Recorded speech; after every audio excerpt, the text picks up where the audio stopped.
Halloween forever.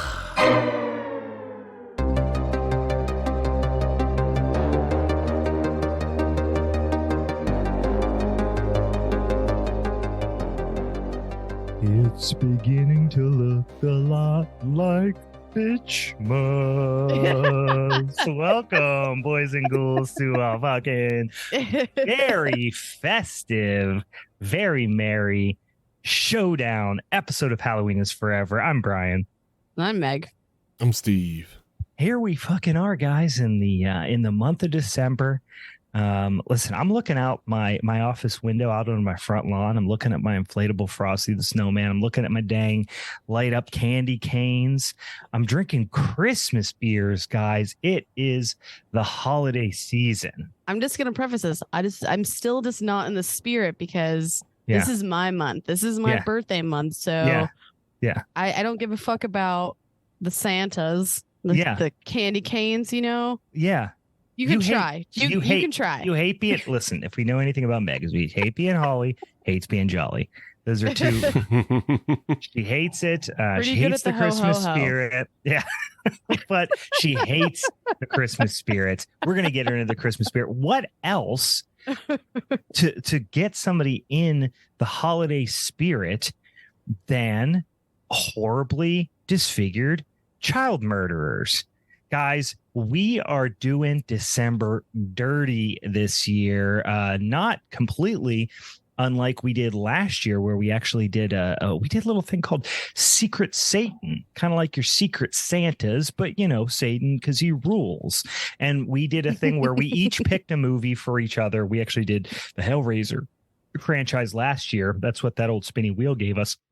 This year, it gave us a few options, and our listeners and yummy social media friends out there picked A Nightmare on Elm Street, that whole franchise for us for December. So we're doing that old Secret Satan. If you haven't been listening, and I'll explain to you what the hell we're doing that old Secret Satan situation this year. But instead, we had some of our listeners and friends out there in internet world pick them for us. So, as a reminder, you know what? Let's give it a second, then we'll talk about what movies were picked for us, because that's going to kind of be announced on the fly here as well. I really do appreciate so far with all these Secret Satans that we're like going over a franchise. I think it's great. I hope this keeps continuing that way. Yeah, we've got kind of a little holiday, heartwarming holiday tradition.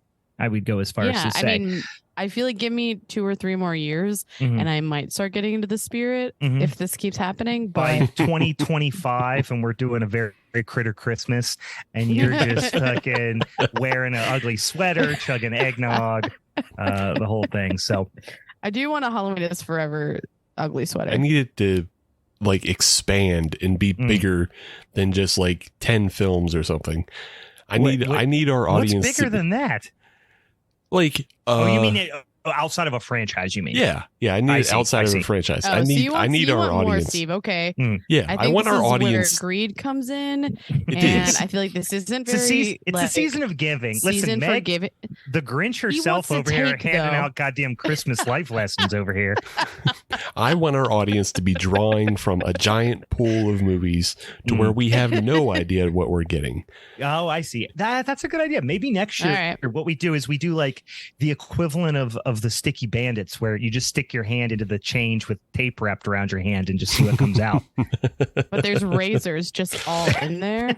Your hand comes out looking like a fucking candy cane. Listen, guys, we're gonna get into wrist slitting here tonight, so in my movie. So before we go any further and we talk about what movies we were gifted by our Secret Satans this beautiful crisp winter evening, Ian's got some beers you're drinking, or what's going on? Go ahead, Meg. What trash are you putting down? I know what she's drinking. Hey guys, okay, this is like the 3rd episode in a row where I am recording from fucking work. And so you guys know when I'm working, I get a little bit of class, a little pinky out. Sure. Yes, there is a line of icy lights next to me. Don't fuck around. Our fans will see. We'll see that.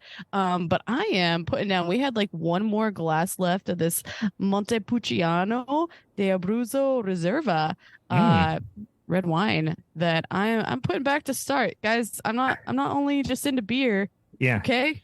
You're getting after the poochie. I'm fancy as fuck. You're getting after the poochie tonight. Meg is learning Italian, but also drinking garbage. Yeah. This is fucking great. This is like delicious wine. How do you say like Iron City in Italian? Irrone Chittys. Wait. You just rolled your R's and C said shitty. That's all you gotta do. That's all you gotta do. Yeah. Getting real weird with that one. But I was gonna say just beep.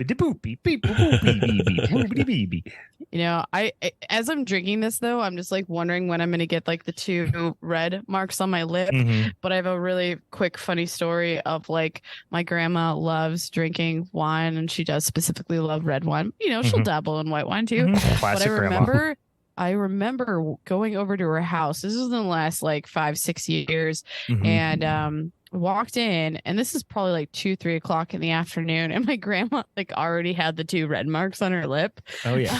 Like she's been drinking for a while. Yeah. And I mean, there's just no question. She's just like, yeah, just like day drinking. I'm like, she had the purple teeth. Yeah. No, rocking the purple teeth. Whole nine. Like, if anyone understands my drinking habits, they just got to meet my grandma. Granny likes to get down. I like a granny likes to get down. I've taken her to Maggie's farm before. She fucking loves it, man. Yeah. Like she got in a bar fight. She gets down, you know? She powerbombed somebody through chairs. She stole her a dog. Words are really where it goes. She's not getting into like too many physical fights. She just like her words cut deep, you know? Yeah. She's that type of grandma. Gotcha. I like a good ornery grandma. What are you drinking, Steve? I'm drinking Sadie. Are you? Yeah. Whoa. That's kind of festive. Is it cinnamon spice? No, it's just regular old At least? Samuel Smith's organic cider. That's a good one. I almost picked up a bottle of the Perry actually the other day.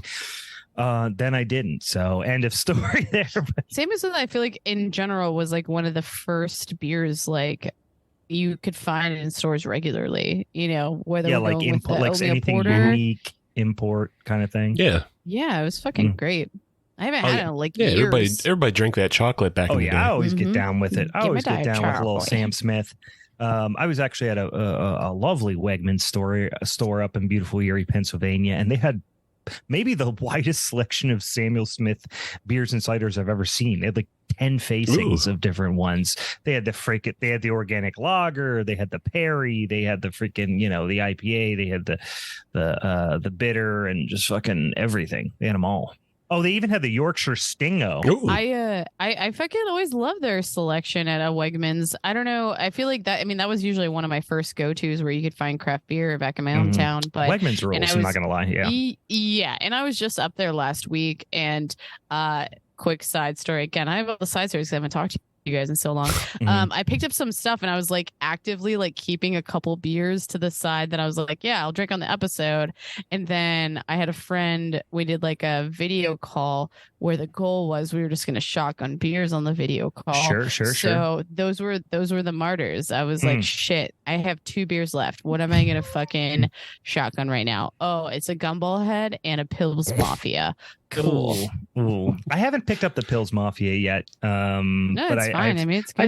I've seen that beer popping around all the time. There's so many Buffalo Bills themed beers. There's could be a fucking aisle of them. 6, 7 when I went home. Apparently the Buffalo Bills organization doesn't believe in sending cease and desist letters because holy shit, there's a lot of them. Would they? No, not at all. No, I think they like it because this is just marketing for people to like actively maybe like the Bills. I mean, granted, they're okay now, but I mean, these beers were still around within the last 5 years. You know what I mean? Yeah, before they started getting good again. Let's not talk about the Buffalo Bills. This is not a sports podcast, y'all.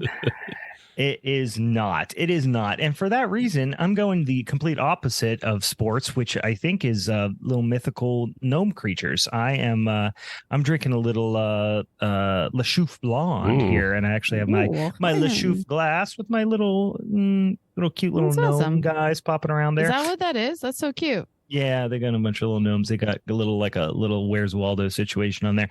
Yeah, a lot of old school beers tonight, though, guys. I know. Like I've literally haven't had these beers in years, but now you make me want them. What else I have here? I got a freaking Chimay over here. Oh my god, is this the green label? Yeah, I literally almost fucking bought a bigger bottle of it. Yeah, but then I was like, no, I'm a broke ass bitch. Yeah, this is the big old blonde bitch. The big 10%. It's a hefty one. Yeah. This time of year, you know me, guys. You know me. I love a loggy. I love an old loggy beer. And that's usually what I'm drinking.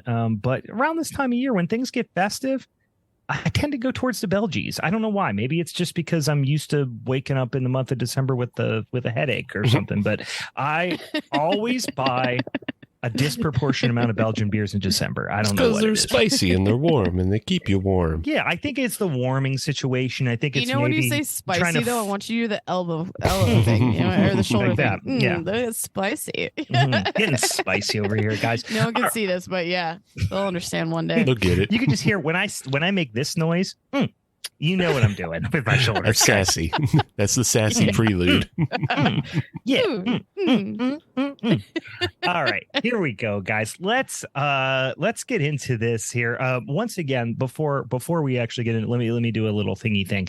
I will remind you, this is very important. If you don't already follow us on the social medias, it's pretty much just at Halloween is Forever or at Halloween is Forever Pod or whatever on, Instagram and Twitter and Facebook and TikTokies and all that sort of thing. Go over and give us a follow. Also, if you subscribe or follow us on your on your podcatcher of choice, it is very valuable to us if you go in there and write a little review. Just give us 5 stars and say, hey, nice podcast, dickweeds, or whatever you want to say. As long as it's a 5-star review, do that. Send me a note in the DMs, or send Steve a note in the DMs, or whatever the hell platform you're on, and I'll send you some Halloween's Forever stickers there in the mail. That offer extends beyond the Halloween season. Now, as I kind of explained a little bit at the top of the show, typically what we do is we take 3 topics off of our spinning wheel, and then our social media friends vote on it, and then we pick a movie.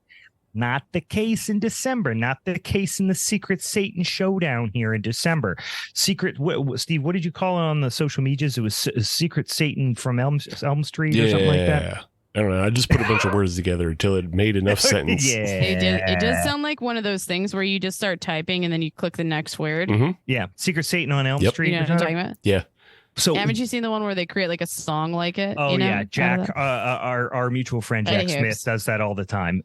He'll just send me just a paragraph and I'll be like, yeah, that was all auto-generated shit. But it always gets into like dildos. It always ends up with dildos. I don't know. But it's probably because we text each other about dildos too. That's absolutely why. Yeah, trading. We trade. Why are we not like sponsored by what is one of the I'm trying to Adam and Eve or something like that. Yeah, Adam and Eve specifically. Let's get that sponsorship going, guys. I did send you guys a text about butt plugs earlier today as well. So yeah, but did they not look like butt plugs? Those are Target butt plugs. Absolutely, they did. I was at Target and they had this whole display of these little like kind of nondescript, like weird Christmas tree decorations, and they just look like different colored and shaped butt plugs. You know how we call it sometimes like Target, but that's the line of Target is the butt plug line. That's exactly what we're talking about. I tried a couple out. I ran them through the dishwasher. I returned them. They were not comfortable. They didn't look it. I didn't like the texture. It didn't look like your size, Brian. It was a texture problem, not a size problem. Yeah, Meg. They had 3 different levels. Yeah, I'm not an amateur. None of them were big enough. Oh, okay. Yeah. Well, I was. Never mind. I was going to say I was sounding with them. I was actually putting them in my urethra, not my asshole. Anyway, guys, happy Christmas to all. Dick hole Christmas coming to TV soon. Yeah. Butt plug Christmas. There's definitely a Santa themed fucking butt plug out there. I know it. Oh yeah, sick. I actually have a flashlight that's just Santa's mouth. Guys, Not even Mrs. Claus. It is straight up Santa. No, it's Santa. It's the beard. It's the rosy. Here's the complicated one. Here's the complicated one. It's the butt plug, but it has the mistletoe hanging out the back, and that's for your polycules. Oh my god! This is what happens when we record late and everyone's already drunk. I know. I already had a couple drinks before I got on. No, I had an idea though of like having my friend's having a cocktail party, and I'm like, dude, instead of like mistletoe, you should just like hang beer from the ceiling, and then that's like the mistletoe. Like people just kiss and they grab one, they shotgun the beer or something like that. Sure. I mean, we can get real creative with this. Yeah, I think so. I mean, beer's the new mistletoe. That's what I'm hearing, and I'm on board. I need beer to be able to abide by the idea of mistletoe. Yeah. All right, guys, let's get into what the fuck is going on with these here picks for the Secret Satan. We did talk about who actually got whose picked whose number, if you will, for the Secret Satans, but we didn't talk about exactly what movies we're going to be talking about. We do know that we're going to be talking about a Nightmare on Elm Street franchise or Freddy related things, any and all things Freddy Krueger. That could include TV, movies, spin-offs, whatever. Right. So here's where we landed, guys. Let's go, bitch. So first of all, I'll remind you, one Mr. Bigfoot Benjamin, friend of the show, former guest, probably soon to be guest again, because he did bring up a movie that we need to talk about that he is more than qualified to talk about. He got Meg. So Meg, tell the fine folks at home what movie Bigfoot Ben picked for you. The dearest Benjamin chose Freddy versus Jason for me. He did it. He did you dirty. He really did. He fucking did it. Well, in his defense, it was his third pick. No, I understand. Yeah, I somehow ended up at the bottom of the barrel. So fuck all you guys. Anyway, first and foremost, it would not be a perfect showdown without me telling you to go fuck yourself. But I have more thoughts, but I don't want to dive into them just yet. Actually, okay. No, I'm not stoked. I'm just not stoked. You're just not right now. I'm just not. Meg's in a state of not stoked right not now. Here for it. She is in a state of pure. This is why I have a line of Iron Cities next to me, so I can just fucking get wasted while I'm on this episode. Yeah. Well, let's get into it, because this will explain how Ben landed on that. Perhaps. The second pick was actually Steve, one Mr. Ian Dobo at iDobo10, friend of the show on the Instagrams, picked Steve. And Steve, tell the folks what movie you're going to be talking about. So he gave me Wes Craven's New Nightmare from 1994, and I think that's because I did let on a little bit. I said I wouldn't be mad if somebody gave me that. You dropped a hint. And Ian, we did this via the DMs on the Instagram. He did say, he had some rationale. He said, being that Steve went to film school, he's an obvious cinephile, and he did say specifically that he felt that you were the cynic of the group. He said, I so badly want to give him part 6, but I also want my pick to win. So Wes Craven's New Nightmare for fucking Steve. Greedy motherfucker. Yeah. So that was Ian's rationale. Now, for me, another Ian, guys, 2 out of 3 Ians in this scenario. This is one Mr. Ian Braden, again, friend of the show, at Ian T. Braden on the Instagrams. He was a gracious and, dare I say, festive Satan, in that he gave me the movie I asked for. I asked for it. I put it on my list. I put it in a bottle. I corked it up. I threw it in the creek, threw it down the creek. It floated down and on. It got to Santa. My pick, which is A Nightmare on Elm Street Part 3, Dream Warriors. And he did say specifically why he did this is because he did cop to stealing my pumpkin spice cum joke for use in a completely different scenario in his life.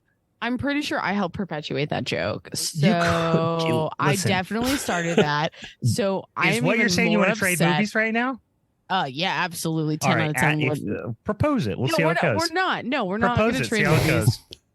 How can I propose it? Like, there's nothing to change here, Brian. What I'm saying is that his reasoning, the joke. You could ask. No, if you want to switch movies. This is just Meg trying to add more asterisks to everything. Wait, what are you talking about? You're just trying. You're trying to. You just want to add more asterisks to everything. I will. No. The asterisk already exists around my movie right now. Right. Mm-hmm. So now I'm just coming at you guys. You could ask, and we maybe I'll consider a trade. To sit on. Why? You could ask. I don't trust you right now when you ask for that. Like, why would I trust you to be like, take my movie and assume that it would win? You said you hate your movie and you want my movie to win, or you want my movie, right? I didn't say I wanted your movie to win, though. No, but you want my movie more than you want your movie. Yeah. Yeah, I'm just saying you could ask. Maybe I'll consider a trade. I don't. Brian, will you trade movies with me? No, definitely not. Let's get into these. Why would you just walk into that? You just made me get so vulnerable and ask you for something. Oh, so good. But I am going to still stand on the fucking hill movie. that cum joke was mine. And you were just part of it. Yeah. All right. Well, anyway. I fucking brought up the joke. So I guess to get back to the point here is that Ben you were just at the mercy of the joke. Ben did initially pick Dream Warriors. I said, hey, you were selected for the third, Secret Satan episode. You'll be picking for Meg. He said, I said, any thoughts on Meg's movie?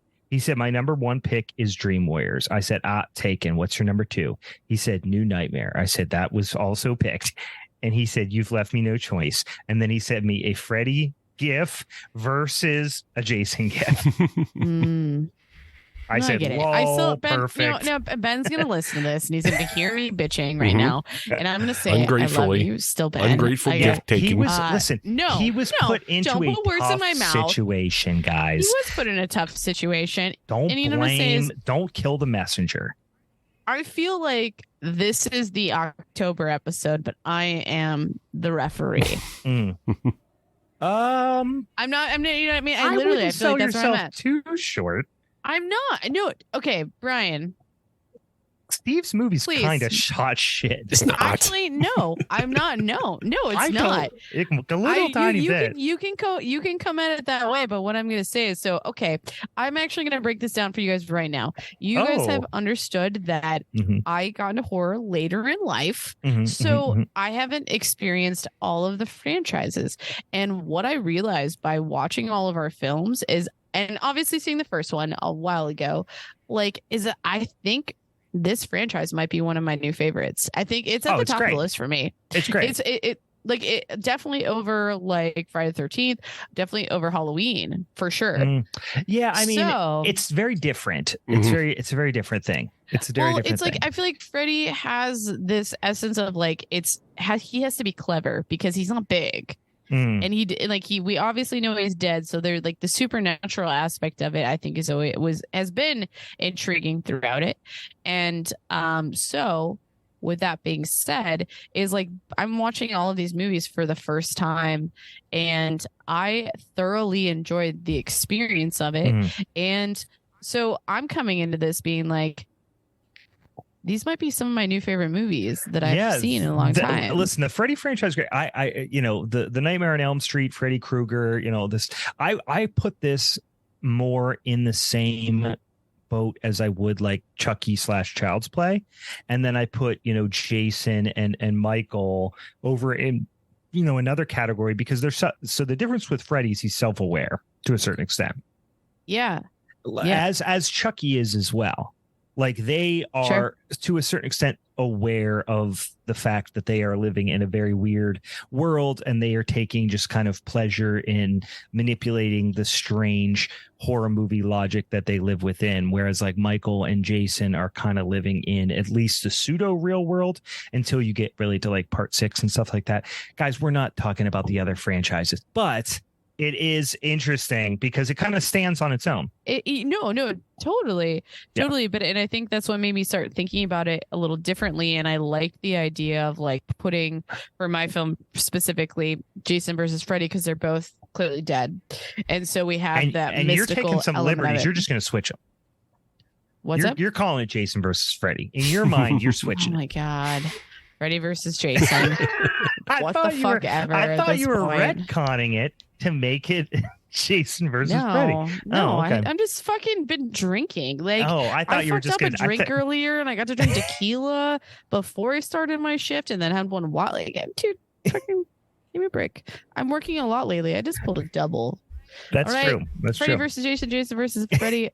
They're both the same. It is. Well, they're interchangeable. Okay, now I'm making shit up right now because I'm just like now trying to like somehow back myself up here. All right, let's get into this son of a bitch in guys. movies, you guys. I still will stand on the hill that I am now in the referee position because my movie is not winning this tonight. I already know it. I'm not even voting for my own movie. Ooh, so wow. Okay, well, So this is the hill that I'm standing on. You're really falling on it. You pulled the pin of this grenade and then you fell on it. No, it's fine. Like I am walking into this episode knowing that I'm not winning because if we're talking about quintessential like Nightmare on Elm Street films, this is just not it. I love it. And we could talk about it. We could talk about the things I liked about it, but it's not winning tonight. I know that. So all right.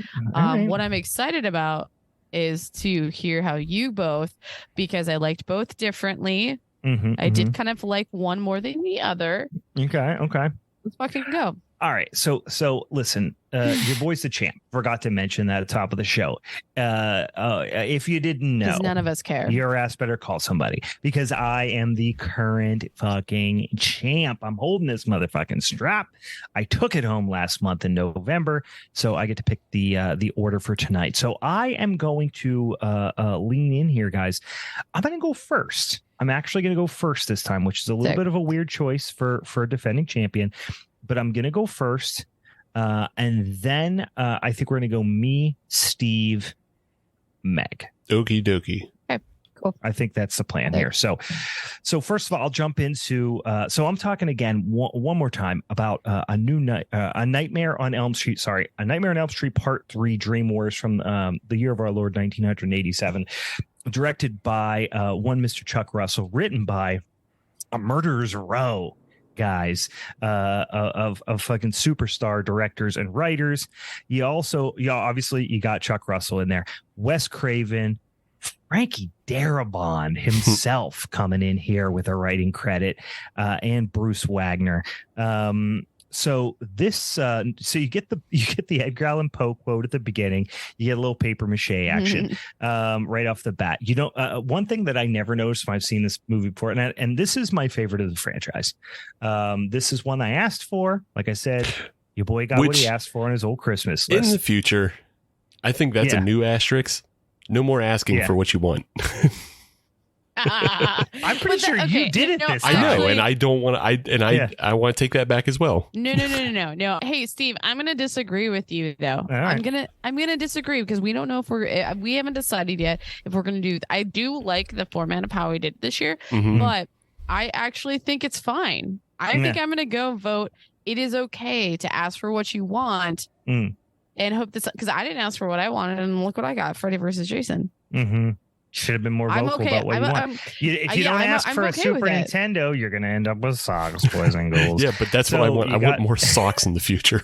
I want everybody getting wet ass, dirty, smelly socks, and we all have to defend dirty socks. That's what we're all getting for Christmas from you. I fucking know it. Yeah.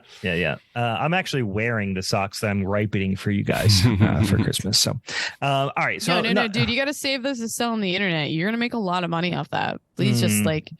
And then just give me the money. Then give me the money. Actually, if you do that, I'm going to sell them for you. And then I'm going to make the money. Feel like if I showed a picture of myself and said, do you want my sweaty socks? I just don't feel like I would get that many bites. It only takes one. No. Just put a picture of me up there. That's what I'm saying. I need it needs to be like a picture of a woman because like I feel like the market for like people who are buying gross sweaty socks is like all really creepy dudes. So no, exactly. But hey, Hey, no, you don't sell yourself short. You might have a market, but make it gross and grody. And I think that'd be really fun. Like some like little chunks of toenail in there. And fuck yeah. I mean, my toenails are thumbnails are pretty long right now too. How did we get off on this? I don't know. Pretty sure Meg decided she wanted to talk side hustles instead of movies. Yeah. All right, guys. What I was gonna say in Dream Warriors, the horror movie, is that I never noticed this before, and this is my favorite one in the franchise, and I have seen it a lot of times, but I have never noticed this before. That if you've seen this movie before, you know that there's a young Mr. Lawrence Fishburne in this movie. The Morpheus himself is in this flick, but he is credited as Larry Fishburne in this one. That I never noticed that before. I just thought that was a cute little thing to bring up. That is, it's this film, and I believe Apocalypse Now he's credited as Larry Fishburne. Is he? I never paid attention to that. Apocalypse Now, he was like 18. Yeah, he was super young.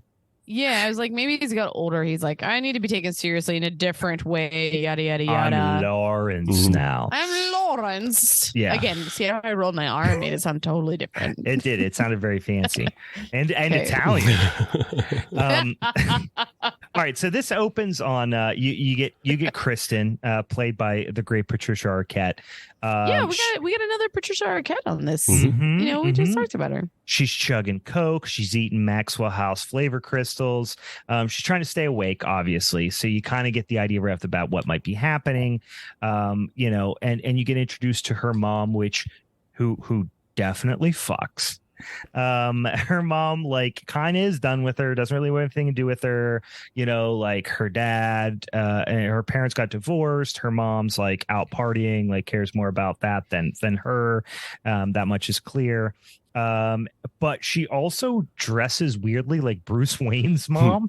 I never noticed that before. Why she's wearing pearls and this debutante kind of gown. I get it that they're supposed to be kind of well off, but it was just I never really paid that close attention. Are they well off, or is she just a real high end escort? No, so I kind of thought that in the previous viewings, but they do say something about, oh man, I didn't write it down, but there are a couple of context clues later on about how she grew up, in they were fairly wealthy. Okay. I got that indication, and I can't remember exactly why, but this is the first time I really paid close attention to that. But in any case, the music rules to this movie. I'll call that out right now because you get some pretty sweet tracks early on. This has one of the quintessential Nightmare on Elm Street soundtracks. Long story short, Kristen's having Freddy dreams. She's seeing Freddy in his, boiler room, where he burns the kids in the furnace and being introduced, the victims and stuff like that. A story that has been told already in this franchise, but you don't quite know, what's different about Kristen's story yet. Couple of good scenes right off the bat, all the hanging teens, the skeleton little girl that she's trying to save, all this stuff before she wakes up. So but then you get that classic, dream inside a dream thing, which is, become a hallmark of the franchise. Love the scene where the faucet handles grow fingers and then slash her. So that's the inciting incident into why she gets sent to a psychiatric hospital. Mom walks in, she's holding a razor blade. She has sliced her wrist. Little do you know that this is something that happened, that Freddy did kind of in her dream. So great opening scene as far as I'm concerned. And that's what I like about a lot of movies in this franchise. They start fast. Not all of them. The first one I think maybe would be the exception to that rule a little bit. Probably, but they're also trying to establish a character, whereas in subsequent films you have to start fast because everybody knows what the hell Freddy is. So don't drag it out and bore people. It's forgivable, in the first movie because you got to set all that stuff up. Yeah, I mean, even compared to a lot of the Halloween movies and stuff, these movies start fast, which I appreciate. Which I think I feel like the only thing I'll note about that, though, that I kind of like is that there's definitely a recurring theme of these people are having these dreams and they're trying to deny what they are, but they still start out fast of like, let's just like get to the shit. Like we know this is all going to be the basis of it, and we're just trying to figure it out. But there is somewhat of like a carryover from each one. Yeah, and you get these little like workshop. A lot of times, like a reoccurring opening scene you get in this franchise is this little like workshop scenes of like Freddy doing something creepy in his workshop. In this instance, you get it with Kristen, and she's doing paper mache. So she's like building these. She's like kind of doing some art. She's crafty, guys. She's crafty. She's crafty. Yeah. So you do get introduced to one Mr. Larry Fishburne, who plays Max, who is kind of one of the orderlies, orderly with a heart of gold. There's really only two, I think, that you see. One of them's like a piece of shit, and then you have Max, who's not a piece of shit. And he's explaining why he thinks acid is responsible for all these kids, like, mental issues. But you get introduced to the crew here. Dr. Gordon, which we'll talk about a lot here. You get introduced to Taryn and Jennifer and Kincaid and Philip and Joey, all the gang. So this crew is really, in my mind, what sets this movie apart compared to a lot of the other films in this franchise. You like and care about these characters in a way that you don't really in some of the other movies in this franchise, or at least you're interested in them, even if you don't care about them. I'd say you're interested. I don't think you like all of them, because like, I mean, no, you don't like all of them. You either like them or at least you're interested. You don't like Kincaid to begin with. Because I mean, I think, why is he even in there? He just seems like lazy and then mad. Yeah, he's got like, I think the whole thing is like he's probably the least kind of developed character, but the idea is that he's like the angry kid who like gets into fights and stuff. But the performer that plays him, and I didn't write his name down, I didn't write really any of them down except for like Patricia Arquette. Ken Sagos, perhaps. Okay. Yeah, because I don't really know that I've seen him in much else. But I think he's a little too like sweet and funny to be the like violent, tough guy teen. Yeah, because even Joey comes off as like shittier than him.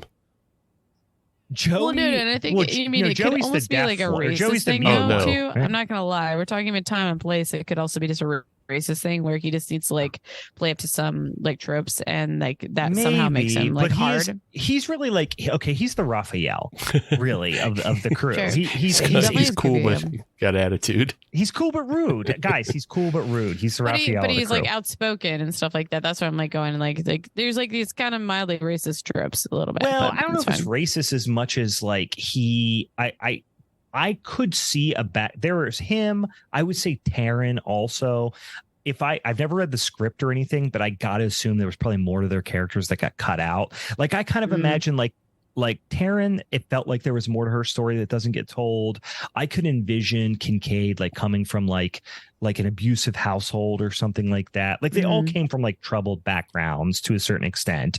Right, which could explain why they'd be like, okay, associating, oh, you're having shitty dreams, but you're just a shitty person or a shitty kid because you come from this like shitty background. Yeah, like I could see the A to Z on it, but you get a lot about you get a decent amount of character development for having so many characters, but you don't get a ton of their background, I would say, with the exception of Kristen. And of course she's the protagonist. She's the main protagonist in this movie. So, but like I said, I think the crew and the unique setting that they're in, a unique relationship they have with one another, are the thing that sets this movie apart from anything else in this franchise. And the people who like this movie, I think, like it because of that.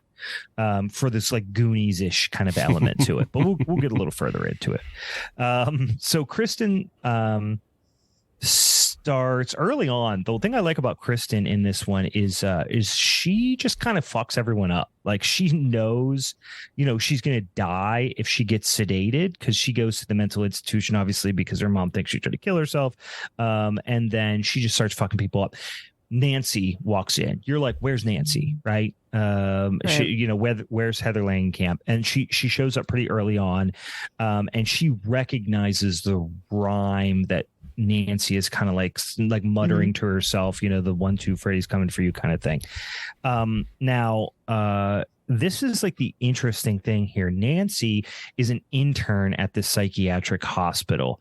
And everyone thinks like it's kind of a unique setting because it's not just like all these kids are experiencing the Freddy dreams independently. And then you have to go through this whole rigmarole of, oh, you see Freddy too? Oh, I see Freddy in my dreams.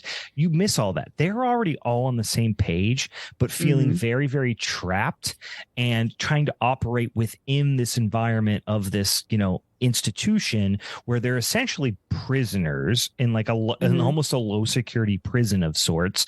And they know that they have to watch out for each other by sleeping in shifts, for example, or whatever, to ensure that they don't fall, prey to Freddy in their dreams. They all are all on the same page, even though they might not be as open with it or accepting of what or understanding of what's truly happening. They are all like on the same page that like, yes, something is happening to all of us. It's not our imaginations.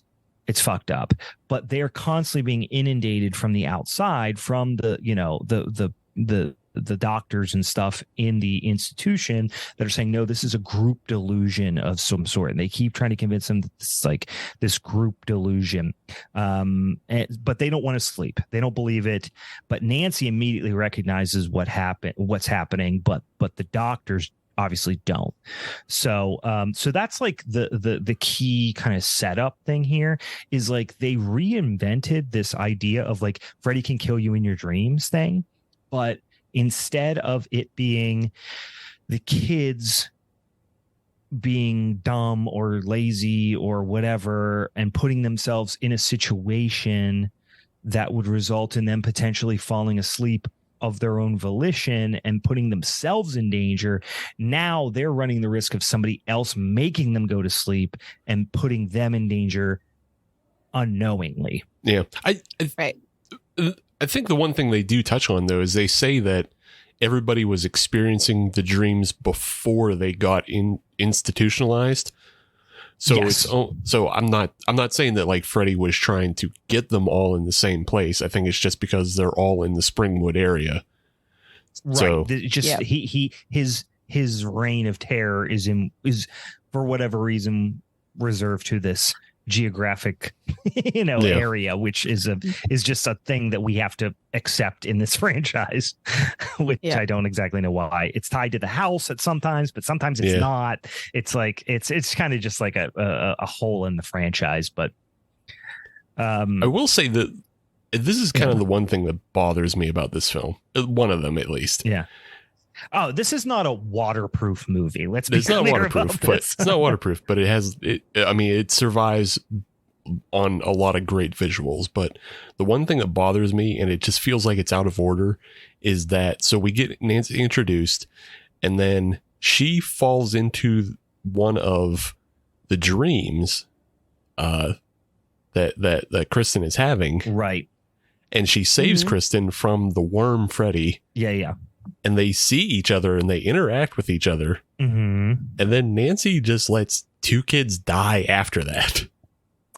She doesn't she had it visually confirmed that Freddy's back. It wasn't a thing where because Nancy wasn't really having the dreams at the time. She wasn't suffering from it. She just she knew what it was. Yes. And you could right. Well, she was on that hypnosil, so it was more so like Kristen pulling her in. Right. Yeah. Kristen pulled her in. But the thing is, at that point, after she has Freddy confirmed, don't let two kids die. Well, I get that. But here's, I think, the difference. And they do address it a little bit is there is this other ambiguous thing that kind of reminds me of Michael's strength in the Halloween franchise or his unkillability or Jason, whether he's alive or dead kind of thing. There's this thing in this franchise where they constantly are alluding to how strong or not strong Freddy has become. And that's across the whole, every movie to my knowledge that I could think of, there's some reference to Freddy's too weak. He can't do this until he gets another fucking soul or whatever. And then the next one, they're like, Freddy's getting stronger. Now he's so strong, he can do whatever he wants. So it's like this sliding scale that they use to like conveniently adjust how Freddy can manipulate the real world versus the dream world. And it's just I feel like I kind of like that end of it though, because I mean, it allows, I think, multiple plot points, which again, also will feed into when I talk about my film. Like, I don't know if you're thinking of it negatively or thinking of it, it's like a weak point to the franchise. I mean, but I don't know if it's like negative, but it's just one of those things with a big franchise that you see. I think that I will say this movie, I would say, does it better than almost any other movie in the franchise in that it establishes the thing that Freddy gets strength from collecting children's souls. And they actually see later when he pulls his sweater open and you see all the souls, the faces kind of coming out of his body as, his demon skin is absorbing the souls or whatever. So like, at least they try to address it in this movie, and in other movies in the franchise, they don't. So it's weak, but it's a weak part of the franchise. Sure. And I think it's also just because so like in Meg and I's film, it sets it up very early as to why Freddy's weak. Yeah. And so it makes more sense that he has to gain power some way. But like in these other films that are beyond, like basically 2 to 6, in those films, like you're more or less hitting the ground running and you don't know where Freddy's power is at that point. Right. So that's why they can just make it up and make it that sliding scale. I guess you can assume that you can make it up because it's like, how much time has passed? What has Freddy been up to? Like, has he just been like chilling and playing video games, or has he been like out like, hustling and killing? You know what I mean? Right. You don't know. He's not selling his socks clearly on the internet. That's true. He should probably be though. But I don't. I like 2, but I haven't seen it in years, so I don't remember where Freddy is at the end of 2. I mean, obviously, but he's also not really connected. 2's not really connected to 3. I guess it's not. 3 and 4 have connective tissue. 3 almost feels like a direct sequel to 1. And it more or less is. Yeah. So I guess at that point, like Freddy has been kind of banished in some capacity, or it's because Nancy, like obviously the events of 1 happened because Nancy's there and Nancy's dad is like, drinking with his uniform on, whatever. So anyway, it's never really something that's super clearly explained. But you did mention, this movie, I think, between the group dynamics, some really great scenes amongst the group dynamic, even though some of the characters are like, feel like, the Burger King Kids Club, edgelord Burger King Kids Club. I do like, you get the giant Freddy snake swallowing her, which is such a great scene. And then you understand that the kind of telepathic connection that happens with Kristen and other people that see Freddy. But the animatronic Freddy in this scene is fucking great. It's maybe my favorite visual of the whole franchise. So that was like, that's the thing that hooked me on this movie, probably the first time I saw it. But you get this idea Kristen can pull people into her dreams, and Nancy knows it and like believes her right away, which is unique. Like she, Kristen being the like protagonist, she's not like the sole person that has to convince everybody else this is happening. Like Nancy's like, no, I got you, bitch. Like I know what's happening right now, and we're gonna explain it to everybody else. Yeah, bitch, we got this right now, and we're gonna explain to everyone, and everyone else in the crew, is all like, yeah, totally. This makes sense. So it's like they get to start working on solving the problem rather than having to do that old trope of like, I've got to convince everybody and then they got to get it proven to them, and all that stuff. The only person they really have to prove it to is Gordon.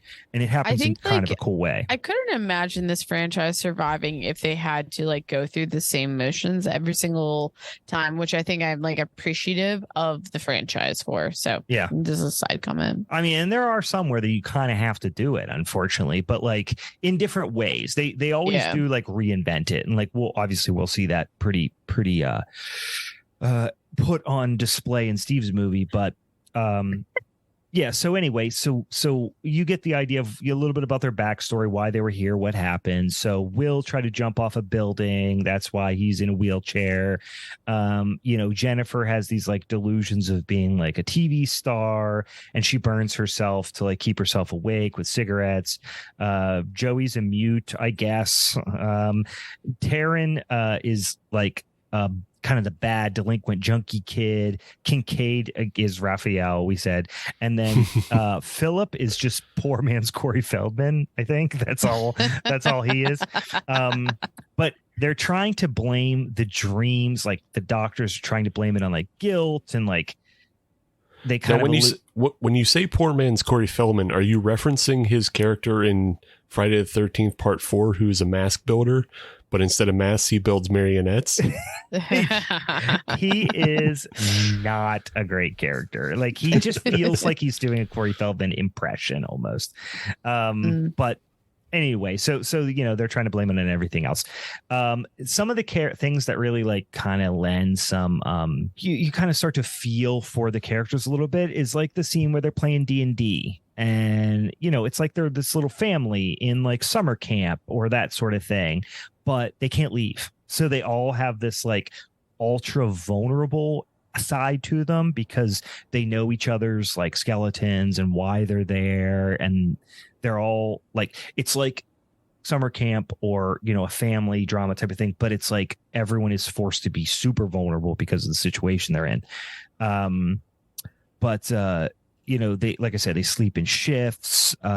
Nancy's taking, Meg, like you said, a Hypnosil, which is this, that's something recurring thing in the franchise, this drug that suppresses dreams, which is like actually one of my biggest problems with this franchise. It's like, it's such a cop out, but it's a thing that happens in this franchise. We've seen in other movies, the ones we saw, like where there's problems with it.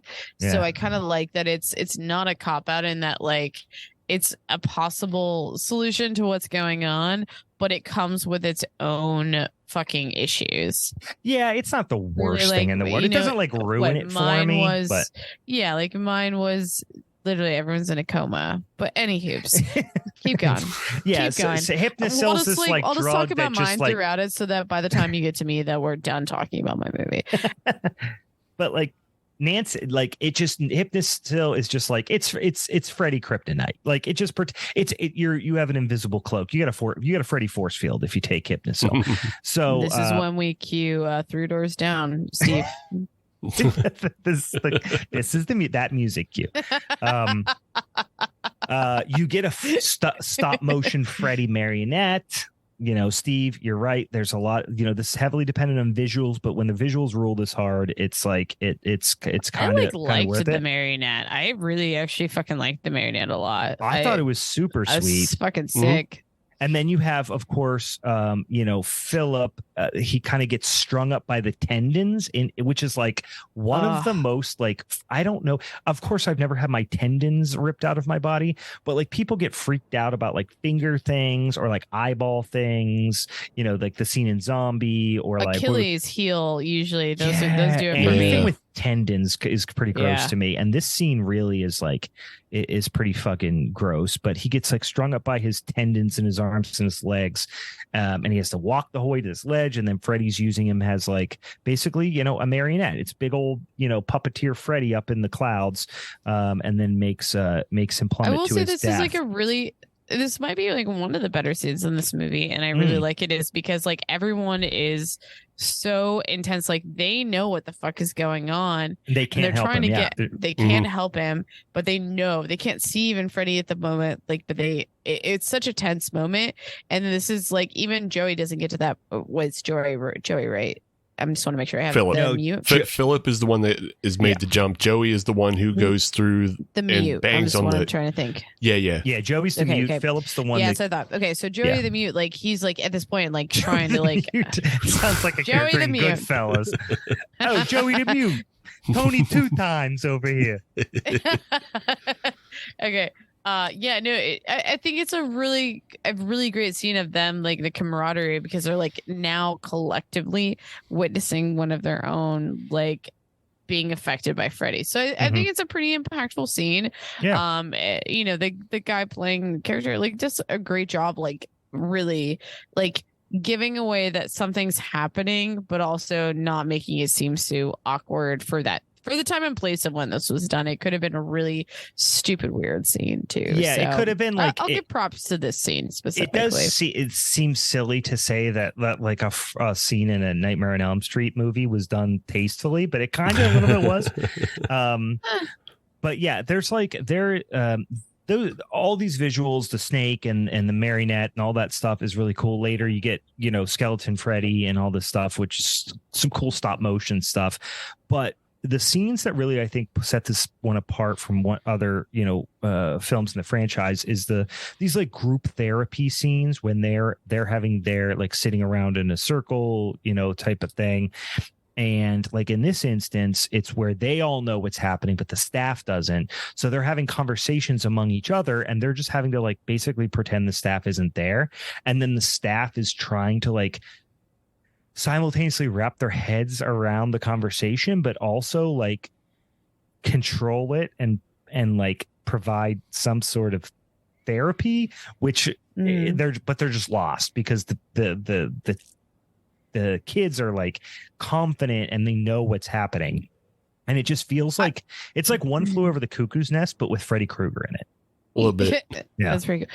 I will say, like, again, I'm just seeing myself as a referee in this episode. So I'm going to say a weak point for even what you just brought up was like, I found myself frustrated and annoyed and felt like it wasn't developed well with how the doctor, nurses, and psychologists like responded to these situations, because it felt like they felt so stereotypical to the point where like it didn't make sense. Like, you have this collective thing, they've already experienced XYZ, but now they're still just like always to a point trying to deny what they're actually experiencing. So yeah, when it comes down I was to kind it, of annoyed at one point. Well, yeah, I mean, there's definitely like people there that are trying to, you know, it's kind of a helpless situation because these kids are like, they're trying to get better and they're trying to like get themselves out of this situation. But they're constantly in this scenario where should they doubt themselves or believe in what could potentially be delusions. You know what I mean? So it's like, it's not just that they have trust issues with the staff or their fellow, you know, what I want to say inmates. They're not inmates. They're patients. Like they're having to have that issue with them. Should they trust themselves? Like, are they themselves unreliable narrators? You know? Right.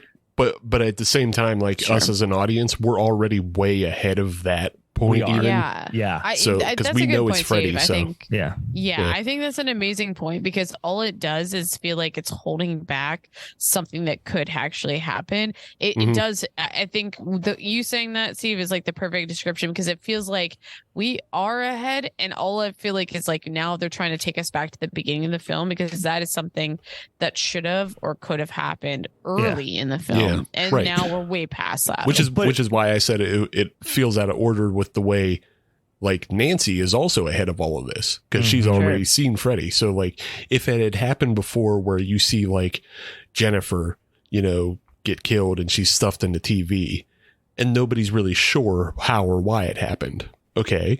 And then you move on and you see Philip throw himself off the top of the building. Nobody knows how or why. Then third time, Nancy falls into Kristen's dream. And then you get to see, oh, it is Freddy that's doing all this. But now then do you really want a movie where you're 50 minutes in and you haven't seen Freddy? No. But I mean, at the same time, like if you're going to structure it the way that you have the doctors casting doubt. Yeah. Right. You know what I'm the saying? problem is it's a third movie. Right. so they're trying to do the same thing that everyone understands, but they need to put a new spin on it and a new element of danger. Which in again it. was why it doesn't make sense, is because I feel like when I walked into this film where I was like, all of these characters are here for the same fucking reason. At some point, how is all of a sudden Kristen coming into the picture now putting a name to why they're fucking there? So it felt like it's that's not Kristen, it's Nancy coming in. It's just that those things happen simultaneously. Right. Okay. Yeah. We'll go with that. Yeah. So it felt regressive to like, it made me feel like, okay, these are doctors and characters that should be in a position of power where I can understand that. I mean, I don't even want to create a plot point of what would have made more sense. And maybe Steve, you have a better opinion on it, but like, going from like we're working through certain things, understanding certain parameters, and then all of a sudden now we're like, nope, we don't believe anything that's actually happening. That's how it felt in watching it. Yeah, no, that's what I was saying by like, if you have those two characters die, but I mean, you essentially have to remove the idea that this is a third Nightmare movie. You'd have to mark it as completely something else. You'd have to, or just make it its own separate film. Yeah. And then you have, you create a mystery film, but we're not doing a mystery film. We're doing a third sequel. So you have to get rid of these stupid roadblock doctors. Like these, you have to get, you just have to remove them. They're fairly ineffectual. They just waste our time and it makes it annoying. Well, no, because I think, I'm going to go on referee here. I don't want to get too stuck on these doctors because this is just a weak point to this film. Yeah, I think there's so much more to keep. Let's just like keep going. I really want to like keep going. If we're going with pace for tonight, let's keep moving forward past this point. Fair enough. I think at this point, though, if we would have had some sort of like whodunit type situation, then you would have never had the scene here, which is, of course, "Welcome to Prime Time, bitch," which is.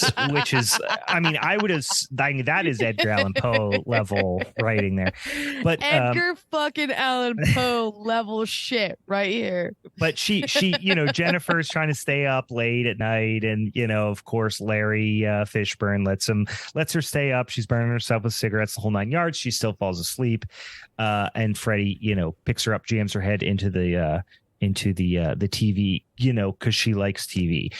This is, and this is just occurring to me now. This is less Goonies, more Willy Wonka and the Chocolate Factory, and she Mike TV. She is 100% Mike TV. Yes, you get this a little bit of indication at this point. Like, you knew Jennifer was going to bite the big one pretty early, but like Taryn, you're starting to learn a little bit more about her, and the piece of shit orderly is trying to seduce her, basically saying like, "I'll get you some drugs." But I fucking hate it. You're perpetuating stereotypes. I fucking hate it. Yeah, I want more Larrys. I want more Larrys. It was 1987, guys. Nothing gets you high like drugs. That's all I gotta say. I don't like any implication about being born in 1987, Brian, because that's when I was born. No, I didn't say born in 1987, but were you on drugs in 1987? Because 1987 was I don't think my parents were doing drugs. I don't think my mom did drugs. But like, so I'm gonna say no. Yeah. But you know what I mean.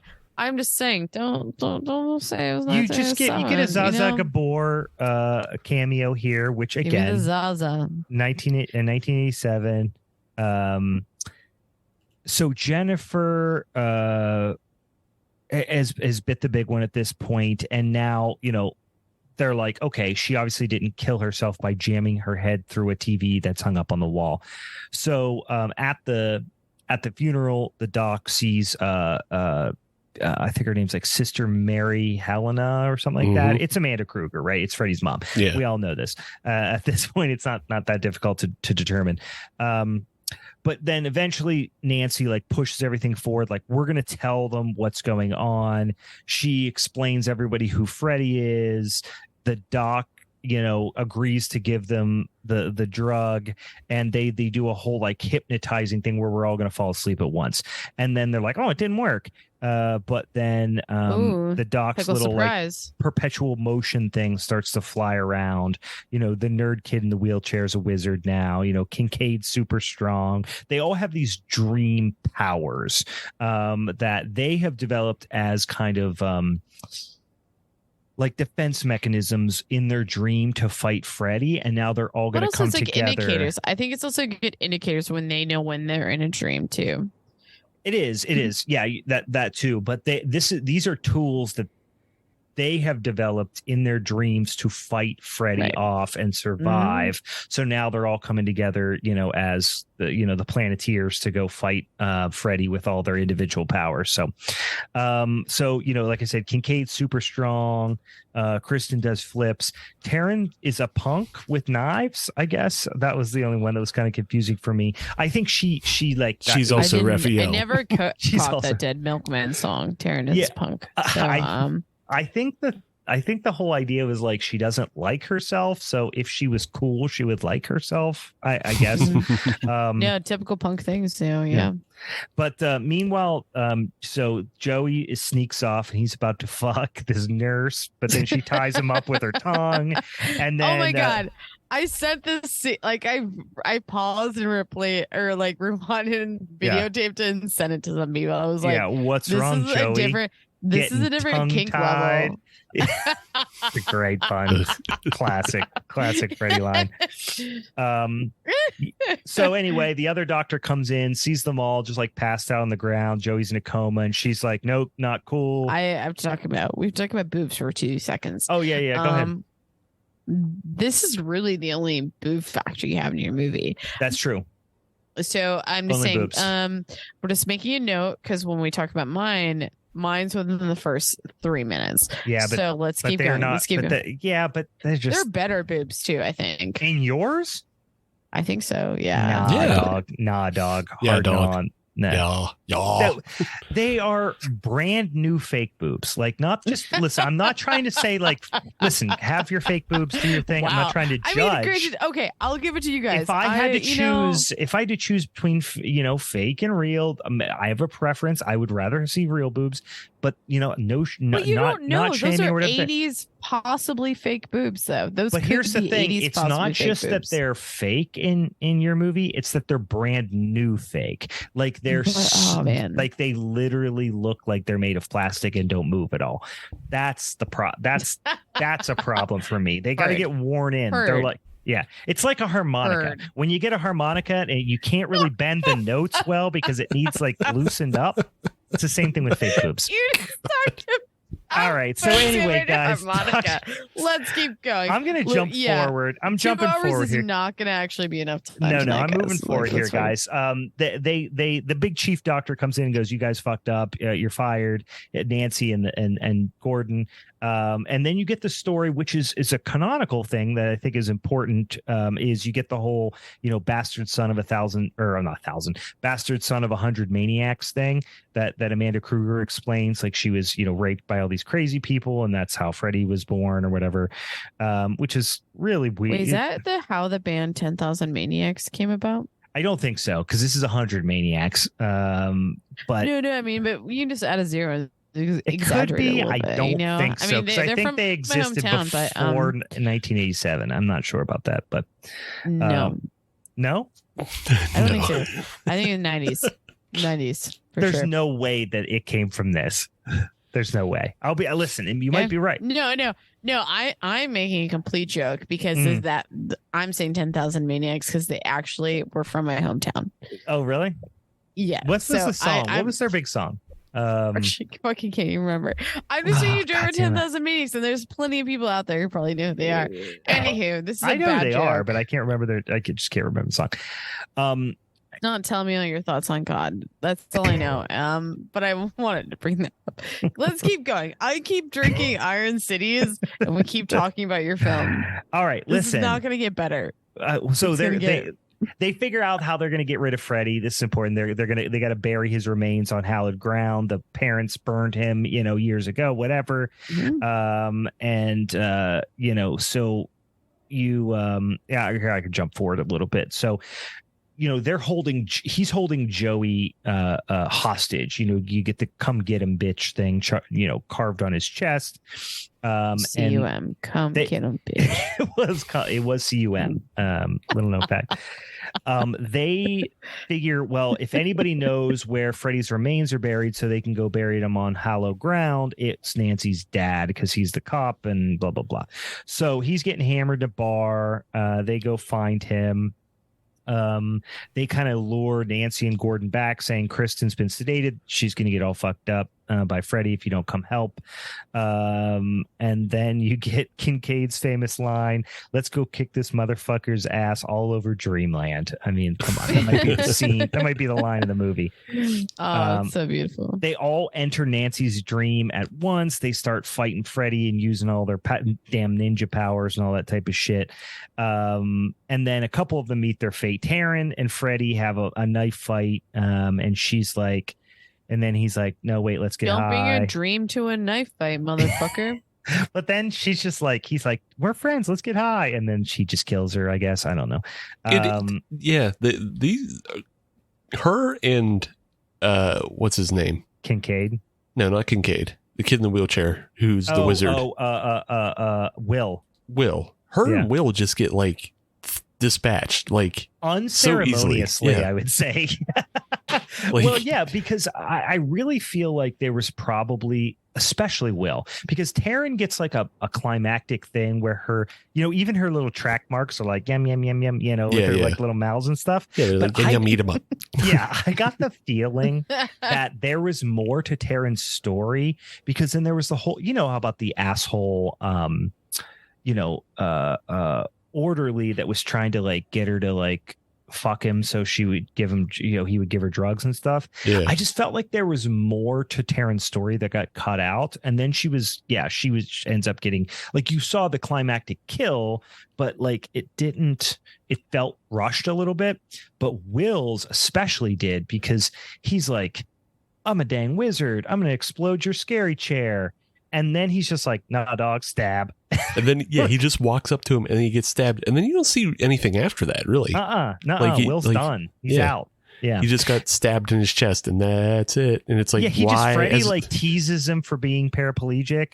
And then he sends a mean wheelchair at him. And then he's like, "Nah, dog," he wizards it. And then he just gets stabbed. And it's just like, "Oh, bye, Will." Yeah. It's pretty unceremonious. I will agree. So this is, pretty much the end of the movie here, but Freddy, they find Freddy's remains. It's in the trunk of this car in this goddamn junkyard, basically. And within the doctor and Nancy's dad are going to find that. Simultaneously, they're in, the Dreamland. They're in Freddy's boiler room. Joey's tied up. They do a whole fight situation. They saved Joey. This is where you get the kid's souls on his chest, which is kind of pretty sick. But they're trying to bury Freddy's remains. But then the cars start fighting them. I don't know. But this is where you get the stop motion Freddy skeleton, which is pretty sweet, that comes out of the bag and starts fucking them up and kills Nancy's dad, beats the shit out of the doctor with a shovel, and then tries to bury him. And I love a good old Harryhausen skeleton, but how does this make any logical sense? Why Freddy's skeleton comes back? Yeah, because of the power. Freddy's got more power.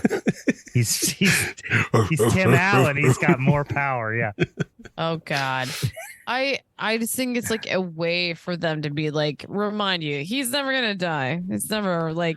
Yeah, but I'm excited to see another. I understand. There's no reason. Like, why did his skeleton not have power up to this point? Like, I get what, it's dumb. It's so dumb. This is the thing, is like, this franchise, I think, has so much wacky shit like that nothing seems worth arguing over. So the excuses we make for films like this in general, I think, are because you're like, oh yeah, whatever. But like with Michael, everyone's like, "Why did Corey get to wrestle him to the ground?" You know what I mean? And they're like, "Why does?" I don't want to talk about Michael. I don't want to talk about Michael. But you get what I'm saying. Like people were let's not bring it up. People were so like critical of that stuff, but with this franchise, they're just like, his skeletons fights people. No, but again, I will go back to it over and over again, which is. Let's bring it up. We're gonna fucking do it. Freddy's dead. Michael, we don't know, is fucking dead. Right. Done. Story over. But why is it? But his skeleton pops up. I don't listen. I don't know why I'm arguing against my own movie. Like, there's nothing that it doesn't matter. He's fucking dead. But he's been in the trunk. He's been in the trunk for a long time. Why didn't he just get his ass up out the trunk? Who fucking cares? He's dead. Doesn't matter what happens. He's fucking dead. That's all I'm going to say is over and over again. He's fucking dead. So anything can fucking go as far as, I mean, granted, there has to be a little bit of logic as far as, but like at the end of the day, he's fucking dead. Well, that's my point. I will make all the excuses for this franchise because he's fucking dead. Yeah. Meg has flipped around Iron City logic on you. He did. She's making my point for me. That's what I'm saying. And she made you argue against your own film with Iron City logic. Well, no, wait, what did I fuck up here? What did I fuck up here? You made my point. You didn't fuck up anything. You just made Brian argue like why. Oh. Yeah, I was arguing against my own movie. That's dumb. Well, but what I'm saying is that it is dumb. But it is. Okay. But the whole franchise is dumb for that same reason. Mm-hmm. And people give it a get out of jail free card because there's so much other dumb stuff. Well, yeah, because it's dumb and it's dreamy. It's not set in the real world. Like it's not a real world happenings. No matter what, there will always be excuses. Which is again, I think why which is why it became like when I told you guys already, like I really like this franchise because I can make these exceptions because anything can go. Yeah. Exactly. Same. We're saying the same thing in different ways. Yeah. I love that. I would prefer that. I don't want to assume someone's life. Anywho. Yeah. So anyway, Joey saves the crew by talking. He screams and shatters all the mirrors, and he finds his dream power, which I can talk in my dreams, I guess. Nancy's ghost dad shows up, tells her he's dead. They hug. JK, it's Freddy. He stabs Nancy. Nancy has enough strength to basically make Freddy stab himself, like in her last act. I like this part though. This is one of my favorite parts of it because it is so fucking cheesy. Yeah. When Nancy's dad comes in, because he comes in on Disney sparkles. Angel shit. Yeah. Yeah, he literally comes in after being touched by an angel, comes rolling in and is like, Nancy, I've passed on. She's like, what do you mean you passed on? It's like, I had to tell you I passed on. And you just sound like old Greg, dude, right now. Like, this is great. Keep going. And then he just like, he's like, come give me a hug, Nancy. And she's like, oh, cool. And then he just stabs her in the belly. It's so fucking wild. Can you dress up as old Greg next year for Halloween? I'm old Greg. But just simultaneously, Doc Gordon gets his last little bit of strength, says a whole, bless this mess situation, throws holy water in the hole where Freddy's body is. Freddy explodes into Jesus dust. I hate that it became like you just had to do Jesus stuff and then Freddy dies. It was kind of, that's kind of sucks. But he sees, and then he sees Amanda at the burial again, meaning Doc Gordon does, and leads him to her grave. And he's like, it was Freddy's mom the whole time. And it's like, oh, no. Of course it was. And then, while they're sleeping, you see the light still on in the house that Kristen made. And then that's the end. So it's not, listen, in my mind, the weakest part of this movie is the ending. But boy, they had a lot of different things they had to circle back and tie up in a relatively short amount of time. I paid more close attention to the pacing this time around than I had in the past. And I was like, dang, there's 8 minutes left in this movie, and there's a lot of shit they got to tie up right now. Wrap it up. Let's go. You know what? This is not one of those movies where you really like. It starts fast. It's got memorable scenes. People who love this movie, I don't even think that, or people that'll be like, oh yeah, I like Dream Warriors, or like, it's one of the better ones in the franchise. If you asked them about it, I don't know that they would even necessarily remember everything about the ending of it. No, they like pretty much every scene like that's involving Freddy's mom and all that could have all gone and just been something else.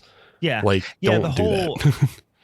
Amanda Kruger thing, I don't really understand why it needed to be there, but here's what I like about it. Besides the crew and all that stuff we talked about, Nancy is like this a little bit more fully Listen, Heather Langenkamp is not a good actor.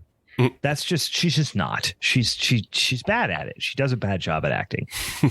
She's beloved. I don't know, time and place, she's like on par. I mean, she's a beloved horror, icon. I get it, but like she's I not love her great. more in Steve's though. Like I do love her more. It's like she fits. I thought she was so bad in Steve's. I don't know.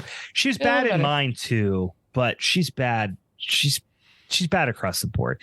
But at least in this one, she's like more like fully, a little bit of shade from me. She's like fully fleshed out, and like she has a character. At least she's a character with agency and a plan. Right. In my movie, which I like about it. Whereas like in some of the other movies, she's just like, oh no. She's just going from thing to thing, like, oh no. Like she at least she's falling off a cliff. Yeah, like the entire movie. She at least like is taking charge and has, like I said, she just has agency. She has a plan, and I like that they're not just fighting against themselves and their willingness to like not sleep in this one, or like, I don't know. They're fighting against other folks that make them sleep and then put them in danger. So it's like they're not just fighting Freddy and themselves. They're fighting a system as well. I think it would have been more interesting if they did away with all that real world stuff involving Nancy's father and the doctor, and then just put that doctor in the dreams with them as well. And like he would become the element that you have to turn to make him a believer.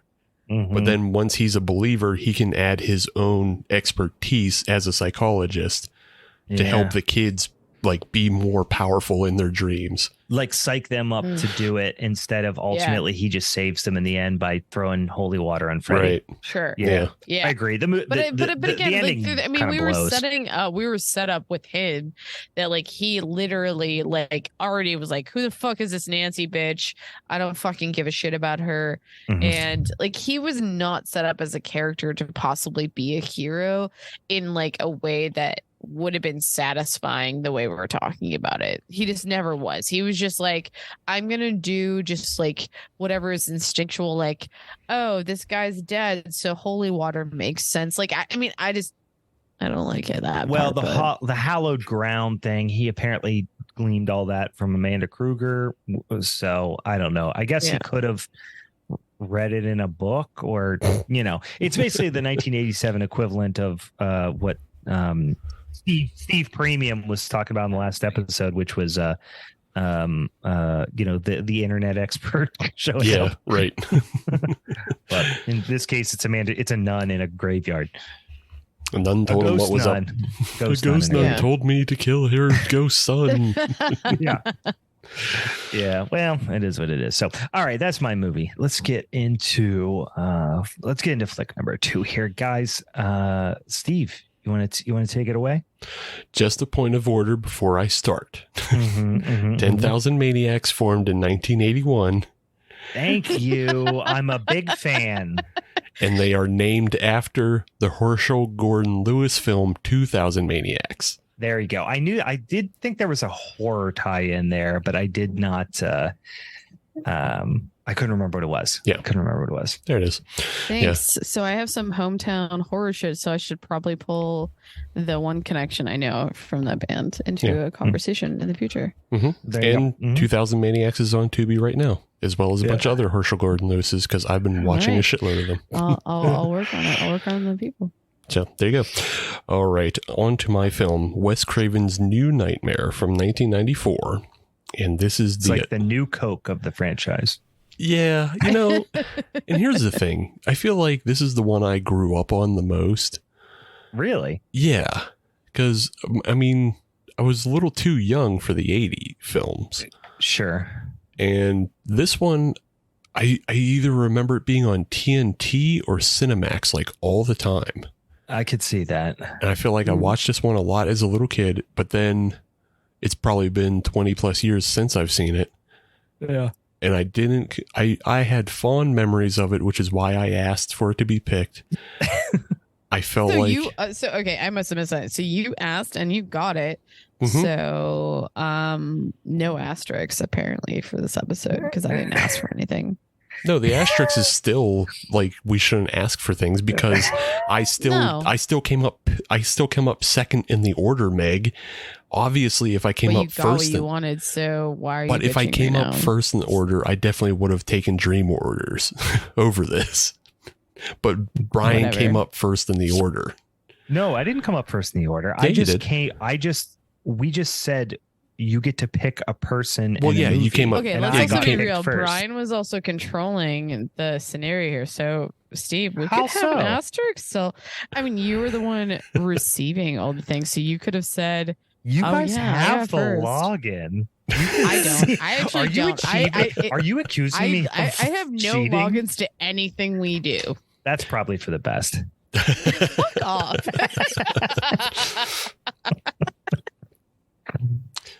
What? What do you think I'm going to start using our accounts so I can like sell my identity, like socks and underpants? You're going to steal my identity, you rat fuck. All right, let's go. Okay.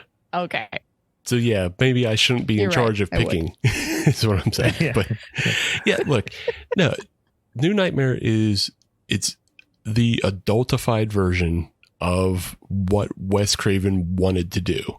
And this actually was originally supposed to be the third movie.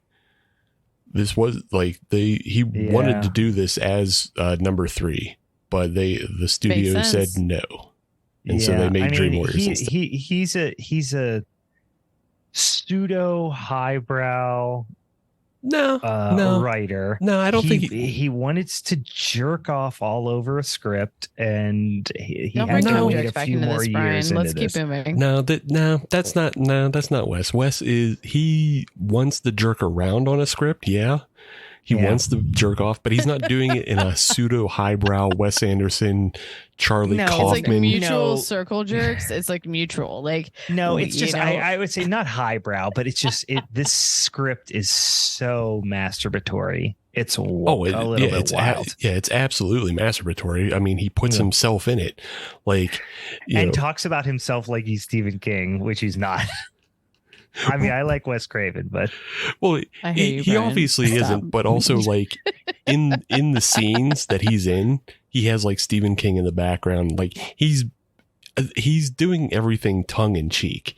I guess so. Yeah, he's not. I'm not as big of a Wes Craven guy, so like I'm being overly cynical of it. But it's just like Anyway, we're getting ahead of ourselves because we haven't gotten into the story. But no, I can see how from like the base level, it looks just like a super jerk off party of Wes Craven thinking he's the coolest and like being the coolest. But he's far more of like a tongue in cheek filmmaker, especially like when you look at Scream, when you look at the way he portrayed himself in Jay and Silent Bob Strike Back, and he's on the scene of directing Scream 4. I forgot about that. Yeah, that's pretty fun. And they're like, a fucking monkey, Wes. Yeah, he does have a good sense of humor. I'll give him that for sure. So, but yes, New Nightmare is the answer, the reboot, the remake. It is basically a film that's like 20, 30 years ahead of its time, because it takes everything that people are in love with today of being meta and being referential and rebooting and remaking. And it does it, in 1994. He creates after Freddy's Dead was such a film. He creates his own recreates his own universe and sets it in the real world. And you have Heather Langenkamp back, but she's playing herself. Wes plays himself, Robert Englund plays himself. And they're all being harassed and tortured by Freddy. And in this film, Freddy isn't a child killer. He's an actual dream demon. That is, like been manifested because the story's so good. Right. Well, I think it's the fact that the demon exists on its own as always. And it just takes the form of Freddy because that's the way it visited Wes in his dreams. Right. Wes is such an enlightened artistic catalyst that he just brings things into reality. But then also the way you trap him with a really great story. See, I think that what they're saying is Wes isn't that good of a writer, though. They're saying the demon came to him. And like basically like throughout the film, he's writing the new script and he's just doing it on premonitions given to him. He isn't actually a good writer. It's just given to him. To take it even to a further degree, I think this is like Wes Craven's God delusion, where he, you know how when you talk about, when you ask people about like fate and free will and all this stuff and how it interacts with like biblical, you know, understanding of the universe, and you go, well, why would God create us if he's just going to send us to hell? So if I'm a non-believer and I'm going to go to hell and I'm not going to accept Jesus Christ, my Lord and Savior, and all this stuff, and I'm going to burn in hell, why did God create me in the first place? Why did he create somebody just to send them to hell? Because he's all-knowing and, you know, all that stuff. And they always go, well, it's not that it's all written, you know, it's that God is writing it as he goes, kind of thing. And I'm like, that's how Wes Craven sees himself in the script. Yeah. Well, you know, he's writing it as he goes, but he's writing it as it comes to him in premonition. So he's not, right, which is kind of what God's doing, right? A little bit. Yeah. A little bit. He's not doing it on purpose. I'm just saying Wes Craven's also a dick, just like God. Yes, that's true. The one slob like one of us. Just a slob like one of us. That's what I'm trying. There was something I was reading on like the production of the film, and like there was supposed to be like even more to Wes in like his being plagued by nightmares and everything, to the point that he was supposed to be riding around in a van driven by somebody else, and like he had cut his eyelids off. Oh, so, that would have been sick. Yeah. So like he's just not a good enough actor to pull that off. No, he's a terrible actor. His scene is probably the worst scene in this film. Oh my God, it's so bad. It's so terrible. But so the film itself though does start with a pretty great twist on the Nightmare franchise. Brian already mentioned how a lot of these films start with the workshop. Right. And this one is no different. It starts with a workshop, and you get like, you know, this ultra cool, ultra modern robot Freddy hand, which again is like playing on all the things that we see today the way people update bullshit that doesn't need to be updated. But, you know, it's quickly revealed that we're on the set of a film, and Wes Craven is directing a new Nightmare. And there's a little robot hand. Heather Langenkamp's on set. She has her son with her, and she's apparently married to one of the special effects guys. Right. And I do want to make it clear that anything bad that happens to Heather Langenkamp or her kid is 100% justified because she named him Dylan. Right. That's her fault. That's her bad. Wow. I like, wait.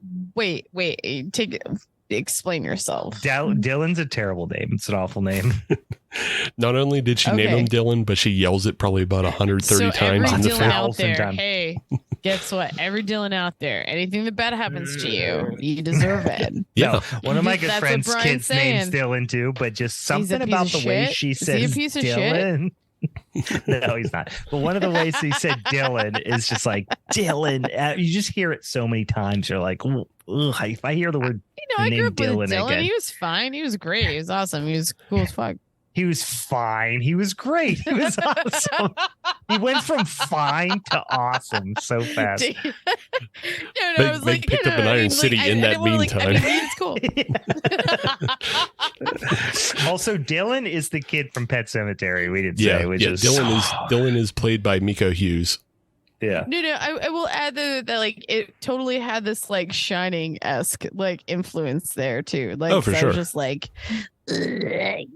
Except for instead of Danny doing the creepy voice, this kid's creepy voice was just Donald Duck.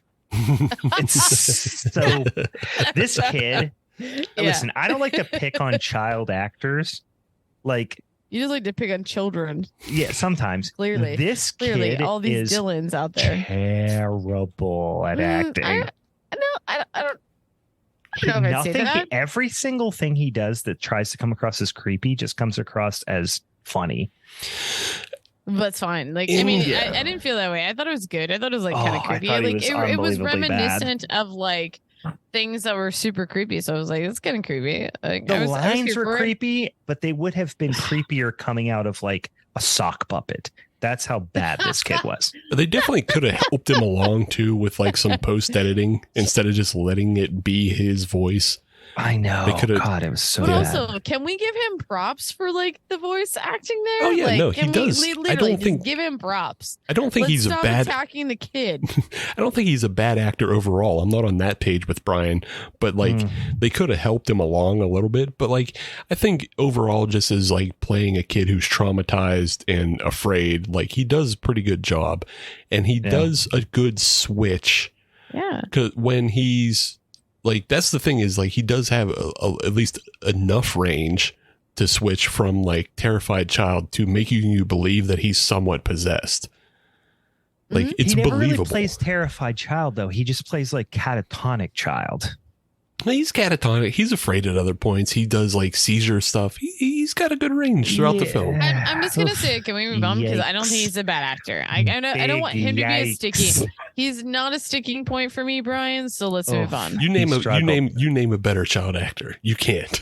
I could just name a child actor. If you say Corey Feldman, we're gonna also have problems. If you just name a child actor, they're better. Corey than him. Feldman could never. Corey Feldman couldn't today.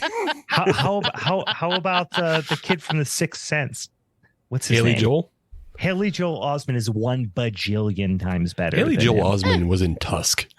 On par. Yeah, as an adult. Yeah. Guys, so how good can he be? Guys. Parking lotting this one. Let's go. Keep moving on. I also wrote, I don't know why here, but apparently at some point when the earthquake happens and the dad is like so psyched about it, I just wrote, "Mommy, why does earthquakes make daddy so horny?" That was such a strange scene. Well, I mean, hey, he's into it. He's, like they're all Angelinos in this. They're not like tourists who are afraid of earthquakes. They're used to them at this point. Yeah, I suppose. Just a quick jump back to. So you have the hand comes to life and kills the two assistants to the. I keep wanting to say Dylan. It's not Dylan. To the guy Porter. Porter, yes. Yeah, Porter is the special tech guy, but one of those assistants is Stan Winston's son. Just as just as a point out. But yeah, so that actually all turns out to be a dream, and they wake up to earthquake, and daddy horny for earthquake. Yeah, it really is. But like the house is shaking apart. You see like these cracks going down the walls that kind of look like a claw. And then you start getting introduced to the story of like what's going on in Heather's life. And this was actually taken from real life. She did have a real life stalker. And Wes Craven asked if he could incorporate that into the film. Oh, interesting. Okay. Yeah. I didn't know that part.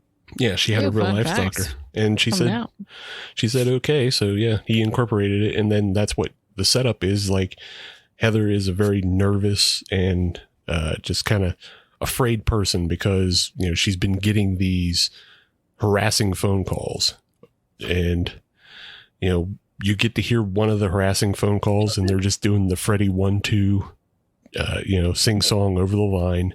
Yep. And she hangs up but you can kind of tell it's somebody with a good Freddy impersonation, at least. Sure. But yeah, she gets invited to do a new Wes Craven film after appearing on like a talk show where Robert Englund pops out as Freddy himself, and like all the kids are chanting and everything. He's like playing to the crowd. He's he's schmoozing it real hard. Which was also taken from like a real life event where like they were doing. It was one of those Sally Jesse Raphael type shows or whatever, where they're doing a thing where like talking about violence in media, and Robert Englund actually came out. And like as dressed up as Freddy, and all the kids were like, Freddy, Ghostbusters, man. I think I've seen it on YouTube, actually. Yeah. I feel like I need to see this now. That and the time when Jason was on Arsenio Hall. I think that was the other. And then Guar was on Jerry Springer, but I do remember that. Yeah. Fuck yeah! But so yeah, she gets invited. Do we see these type of like taking this? I want to see Art the Clown on one of these shows. Like, you know what I mean? Like that's what I want to see. Art the Clown on Steve Wilkos. He would actually be a good guest, actually. It'd be fucking great. He'd shit all over. It would be Jerry Springer. Does Jerry Springer still exist? Because at the same time, he would just shit on the floor and then like shit would go wild and you'd be like, yeah, this is all makes sense to me. Yeah, you know what show it is? It's Maury. Maury used to do Maury has got a little edgier, I feel like Yeah, well, he used to do episodes of like things people are afraid of. So you have Art the Clown on for people who are afraid of clowns. There you go. Yeah. Talk about masturbatory things. Yeah. You know. But all right, so any hoops. Moving forward, Heather goes to New Line Cinema. She meets with Robert Shea, the actual producer. Oh God, he's so bad at acting too.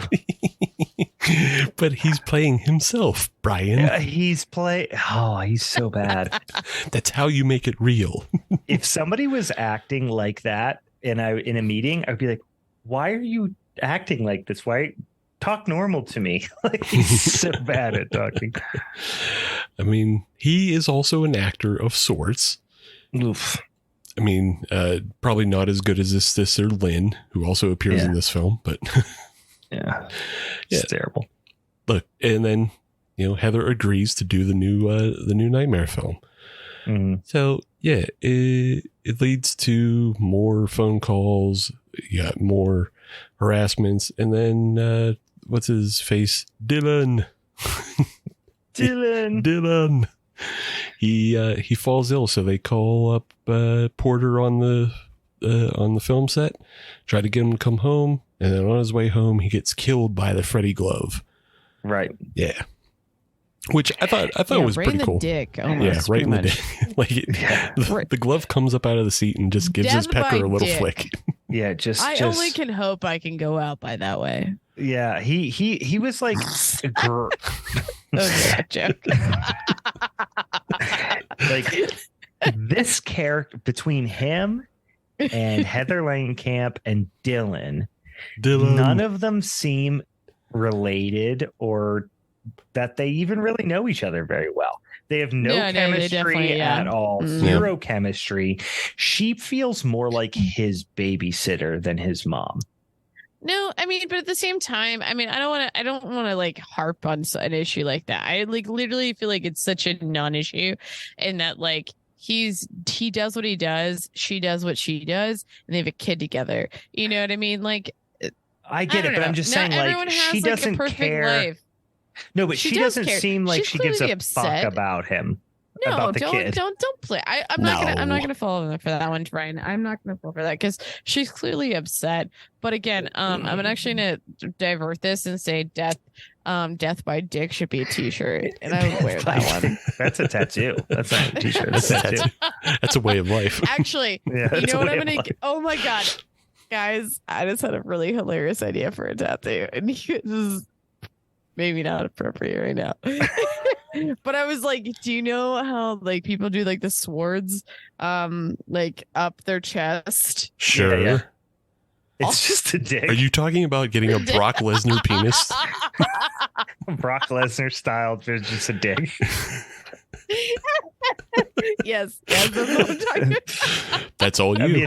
It'd be a tough look. Yeah. Tough look. You're guys, absolutely going to intimidate anybody. Would go down the shitter before it ever even started. You're going to intimidate whoever tries to follow that act.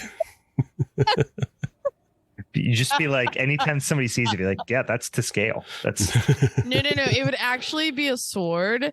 But at the tip, it would just be a dick, like a dick tip. Oh, okay. And then at the bottom, like you'd be like this curve, and it would look like a sword, but it would also be balls. Yeah, sure. Yeah. Anyhow, I mean, obviously it would be. That's how that design works.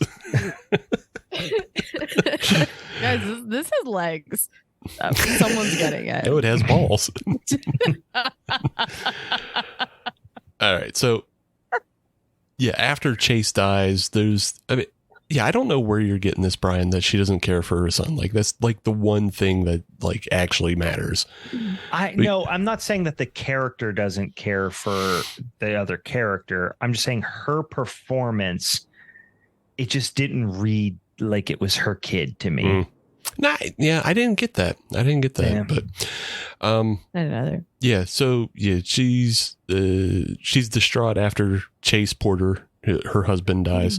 Mm-hmm. They did try to get Heather's real husband, who also really is a special effects artist, to play her husband, but he said no. So, and obviously Miko Hughes they got because he was in Pet Sematary, and he's one of the few kids that can sort of act.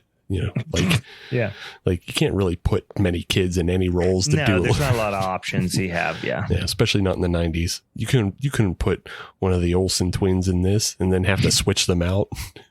No, I mean they might have done a better job, but okay, who knows? Maybe. But so you have a lot more just like harassing phone calls. You have these nightmares. Dylan is freaking out. He's got to use his Tyrannosaurus to protect himself, but the Tyrannosaurus gets scratches just like the Freddy claw. Did the T-Rex stuffed animal, did it I was unclear about its role. Mm-hmm. Did it actually have some sort of powers against Freddy? I think you thought it was just in his head, but then you're like, no, I think it did. It feels like it does, and it feels like maybe there's something they could have fleshed out more to it. And just like the way they eventually describe how Freddy is getting his power, because now this is Freddy the Dream Demon, and he's basically just like a tulpa. Like the more you believe in it, the more real it is. Right. So I think that's the way the Tyrannosaurus was actually combating it. Because at this time, let's see, 94, you're talking it's post Jurassic Park, and like dinosaurs are like big on any kid's mind anyway. So I think just the fact that Dylan would be, way more into dinosaurs and way more believing them, they would have, the Tyrannosaurus would have more power. It's just not something that they were as clear as it, but it's not something that would have had more power than this Freddy figure that he only has a vague notion about. Yeah. Because he has to sleepwalk to the TV for Freddy to show him the old Nightmare films, which is how he gains power, in Dylan, by showing him the Nightmare films. That way he has an idea of what it is. But even then he's still like, oh, it's the mean man who lives at the bottom of my bed. Yeah. And every time he screams, I cracked up Dylan, because he doesn't scream like a kid would scream if they were scared. He screams like when Kevin McAllister puts the aftershave on his face. It's like, or like when somebody says the word of the day at the Playhouse. You know what I mean? Like, such a weird decision. It was a very disturbed scream. It wasn't, but I mean, I don't know. I like it better than just like a kid shrieking. That hits such a register that's just annoying to me. It is, but I don't know. It just struck me as not serious. Like every time he said one of the creepy kid lines of I forget, I didn't write them down, but just he says lots of creepy kid lines. You know what I mean? It never read as serious to me. I don't know why. Yeah. But that's how it goes. There is a lot of interaction between Heather and Robert Englund. They're at the funeral of Chase when he's put in the ground. You get a kind of a cool scene with her going down into the casket after him, and oh no, she was just tired and bumped her head on an earthquake. Yeah, the fall is pretty dumb. The way she hits her head is dumb. But the scene in when she goes down into the casket and all that, it's a pretty good scene. And that's just kind of a theme throughout the film is earthquakes, and it's gives this sense that the world is being broken apart around them. And they even mentioned that we're possibly on top of a fault line that never existed before, which kind of gives you a sense that maybe Freddy is creating his own fault line. He's breaking through and creating another, his own reality is breaking through into this one, which I thought there was a possibility for this film to have been even more interesting, especially around the ending, if this whole film was actually like you do this whole like dream stuff in all these films. Like the film could have been an entire dream in itself that like Freddy was making Heather believe, or making Nancy believe she was this person, Heather, that was an actress in LA. Like it was a psychosis thing the whole time, or I remember the first time I saw this, I almost thought that was going to be it. Cause I remember going like, cause it's like over an hour before you see Freddy in this movie. So you do kind of come to a place where you're like, is this all in her head? You know what I mean? Right. Yeah. And this is the way like they were in, like they're essentially restarting the franchise. Because again, it's not the Freddy that you knew from the Nightmare series. It's, he doesn't have the power that he did because he's trying to gain power within this world. Right. But then, when he does gain power, he comes back and he's, he does a lot of the same things that the Freddy that he's embodying or, mimicking does, especially like when he kills the babysitter in the hospital. He drags her around the room just like he did Tina in the first film. Right. Yeah. So, yeah, but it's all done in this, like, it's just much more mean and serious. He's not jokey. He's not doing welcome to prime time, bitch. Yeah, not as much. No. Yeah. But which I think I appreciate to a certain extent of like understanding the sort of impact Freddy can have on the people he's kind of affecting, which again plays back to my idea that like he's a very clever character where he has to find ways to come back. And like, whereas everyone else is so like Hulk smash vibe, you know what I mean? So I think that I have that appreciation in here. Yeah. He's forced to be creative because he doesn't exist in the physical world. Right.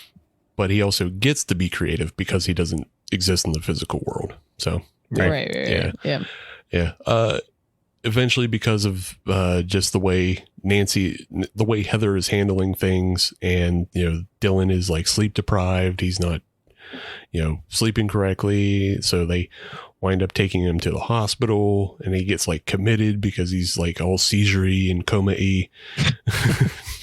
And they're just not, he's like catatonic. So they try to keep him in the hospital, and you kind of run into the same thing as you did in Dream Warriors, where there's a doctor who, doesn't believe what's going on and is like, the roadblock to everything.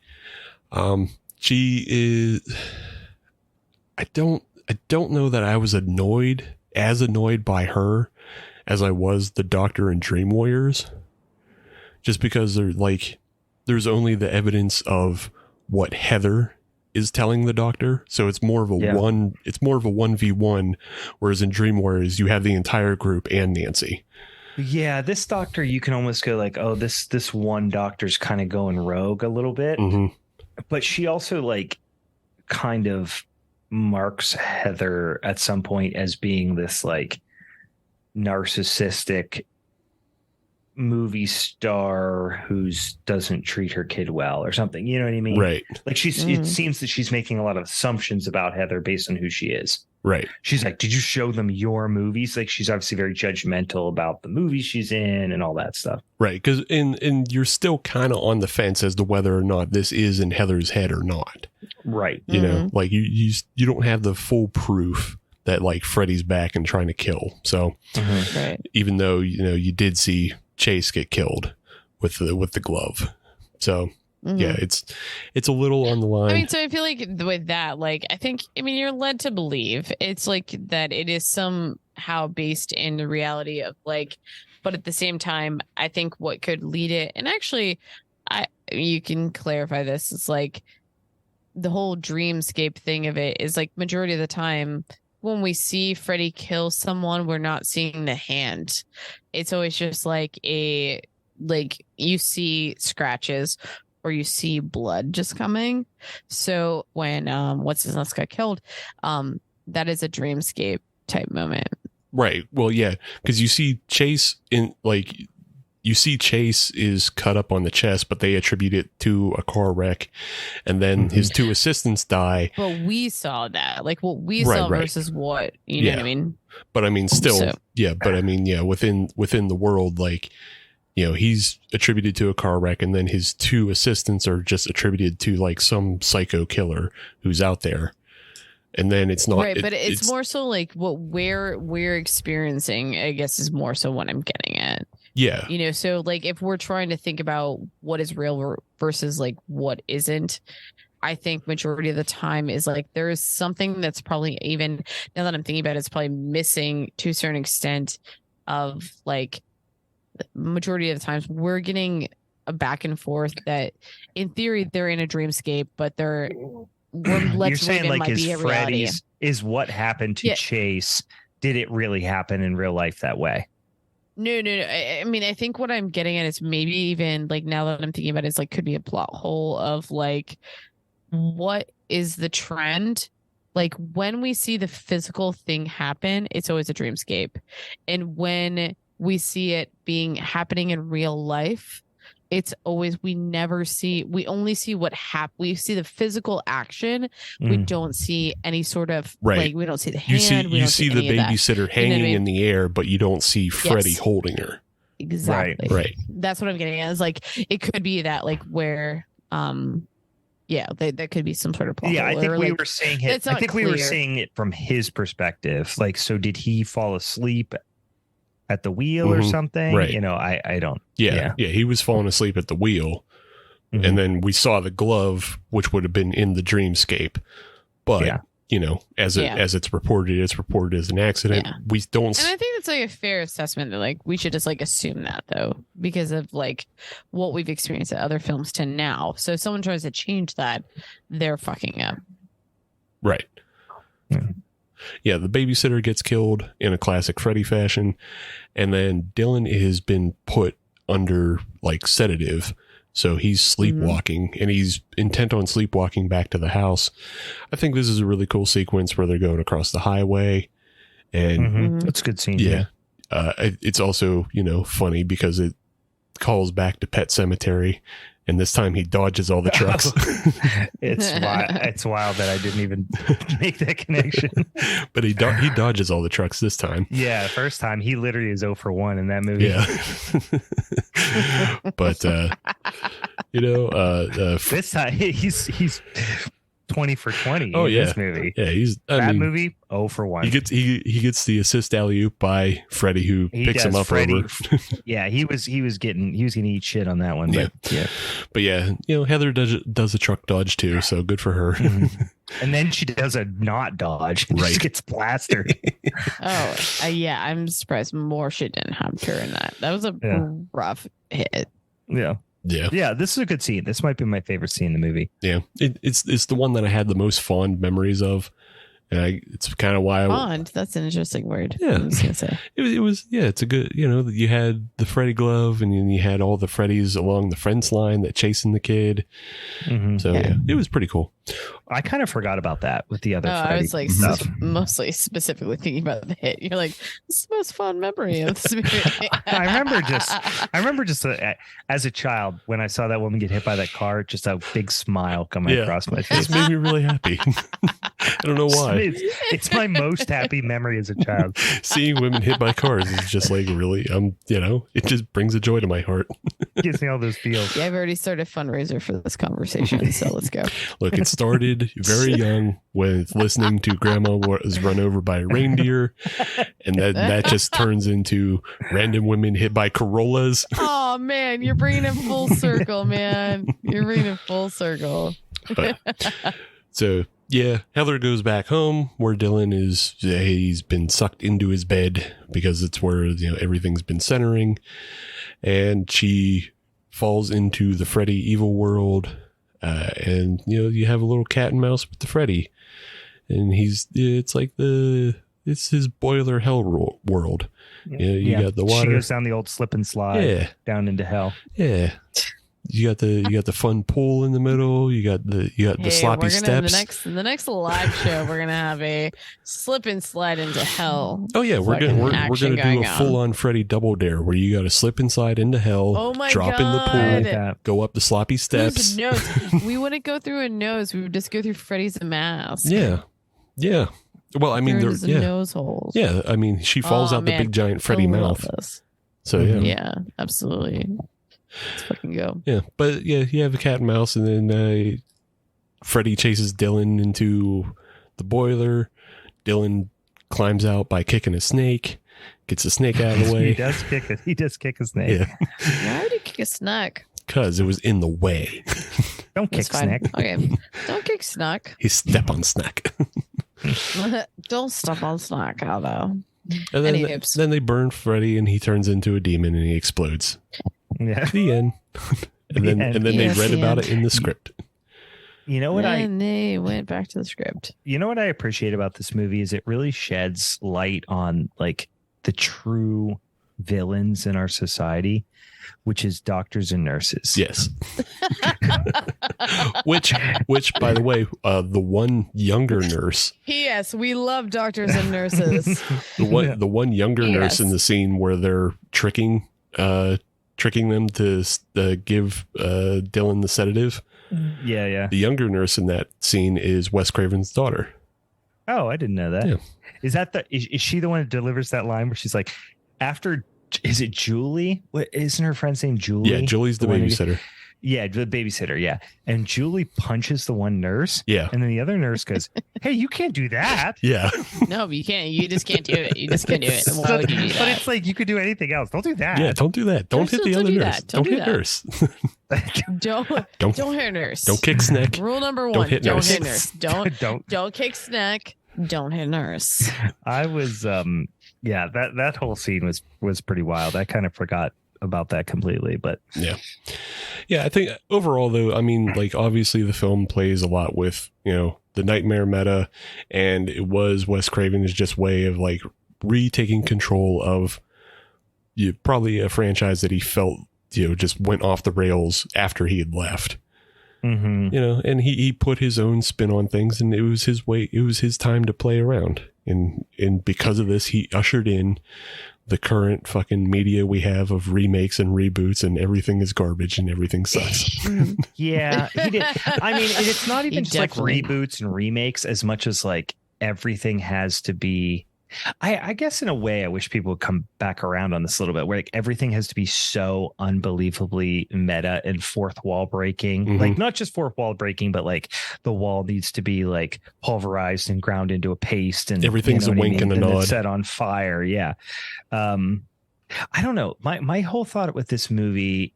And this is probably only the second time I watched this movie. There's so many good ideas that are so poorly executed. Like not just with the performances, but it just feels like the movie that could have been, you know what I mean? Where it's like the whole thing where they go to Wes's house, like it just was never going to work. Like the whole thing when they go to Wes's house and he's like the whole cringiness, like every once in a while, the story comes along that's so good. You can trap Freddy in it or whatever. Mm-hmm. Like that whole thing, like it's a good idea, but it never had a chance to work on screen when you write non-actors into a movie, Yeah. Yeah. I mean, the ideas were there. And again, like there was like I mentioned, there was that other idea where like there was supposedly scenes of like Wes was supposed to be driven insane by this and like writing. That would have been cooler. Instead, he just comes across as some like sort of like all-knowing, oracle or something that tucks his pants into his jeans or shirt into his jeans. And the other thing that like we kind of get robbed of was there was also supposedly a scene where Freddy actually kills Robert Englund. That would have been cool. And that, like, I would have liked that. Because I mean, if you notice in the film, he just disappears at some point. Which he's just like he seems to be getting possessed by Freddy, with the painting when he's doing the painting and all that. But yeah, he just fucks off basically. Yeah. So it's something you get robbed of. So it's like, yeah, there's definitely plenty of good ideas. And then like I mentioned before, like what if this was all a dream of like Nancy was made to believe she was an actress, that was just like actually Freddy's final, way of trying to finally capture Nancy. Which could, which is like a way to play with dreams within a dreams, and it would have made the film more David Lynchian, like Mulholland Drive, a better film. Yeah, way better film. Yeah, it's just like Here's what salvaged the movie for me. Somebody gets stabbed in the eye with an eel. Hell yeah.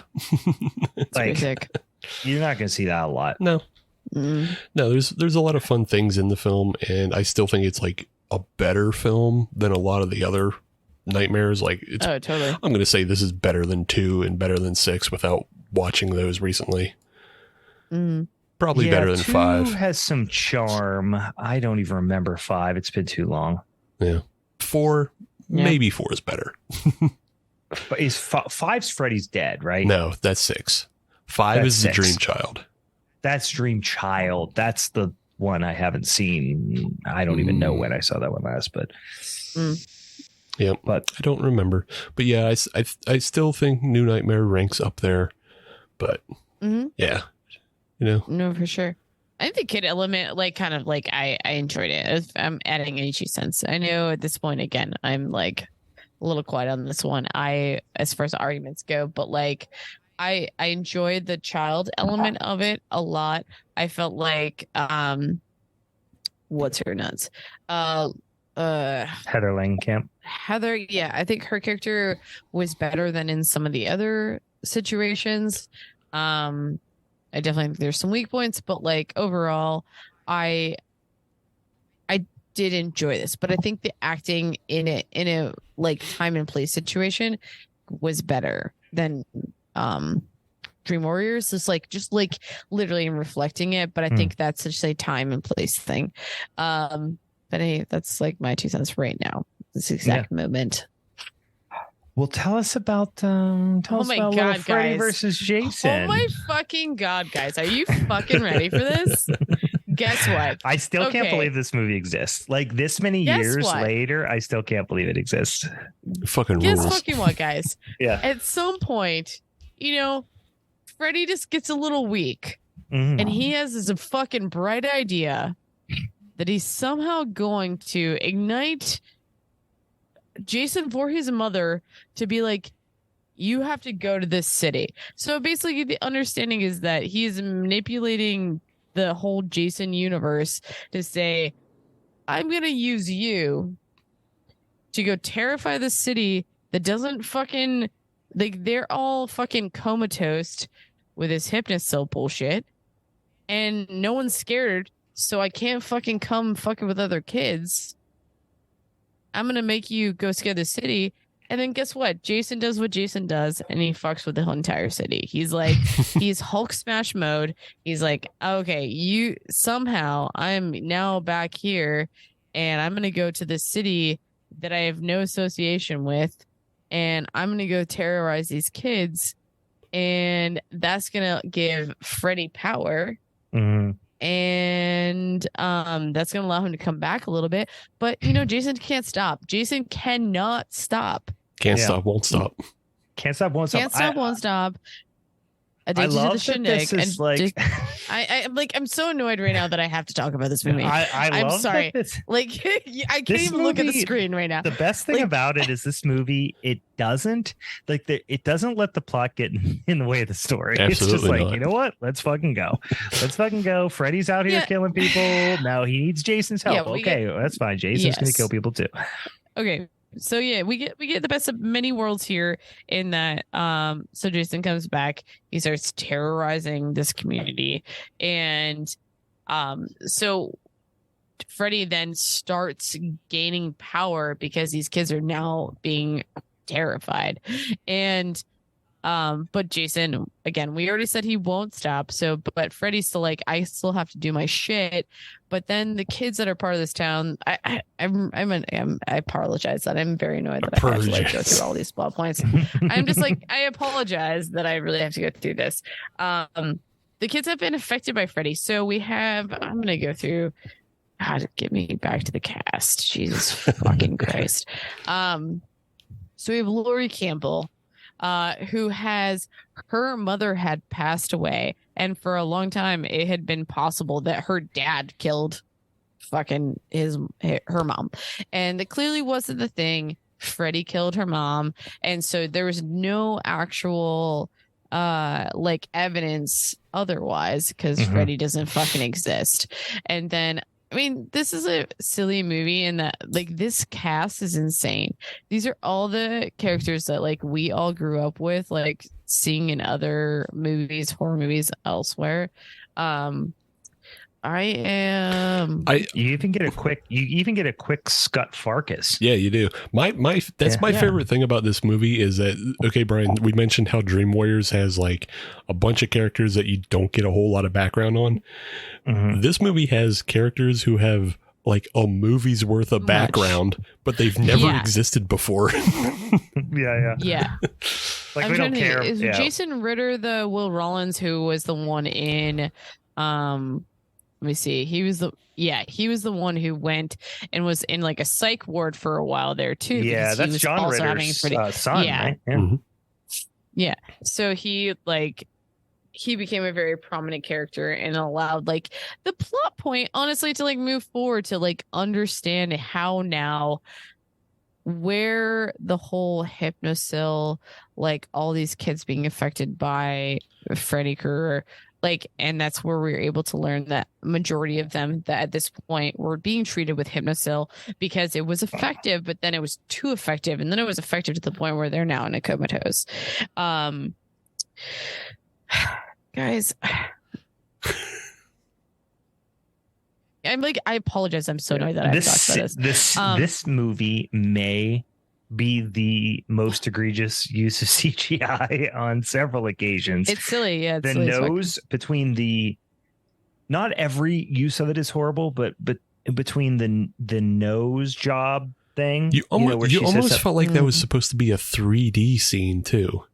Yeah, between that and then they're testing things out per chance, like the Alice in Wonderland not snake. What is he? It's a caterpillar. Worm, caterpillar. Yeah.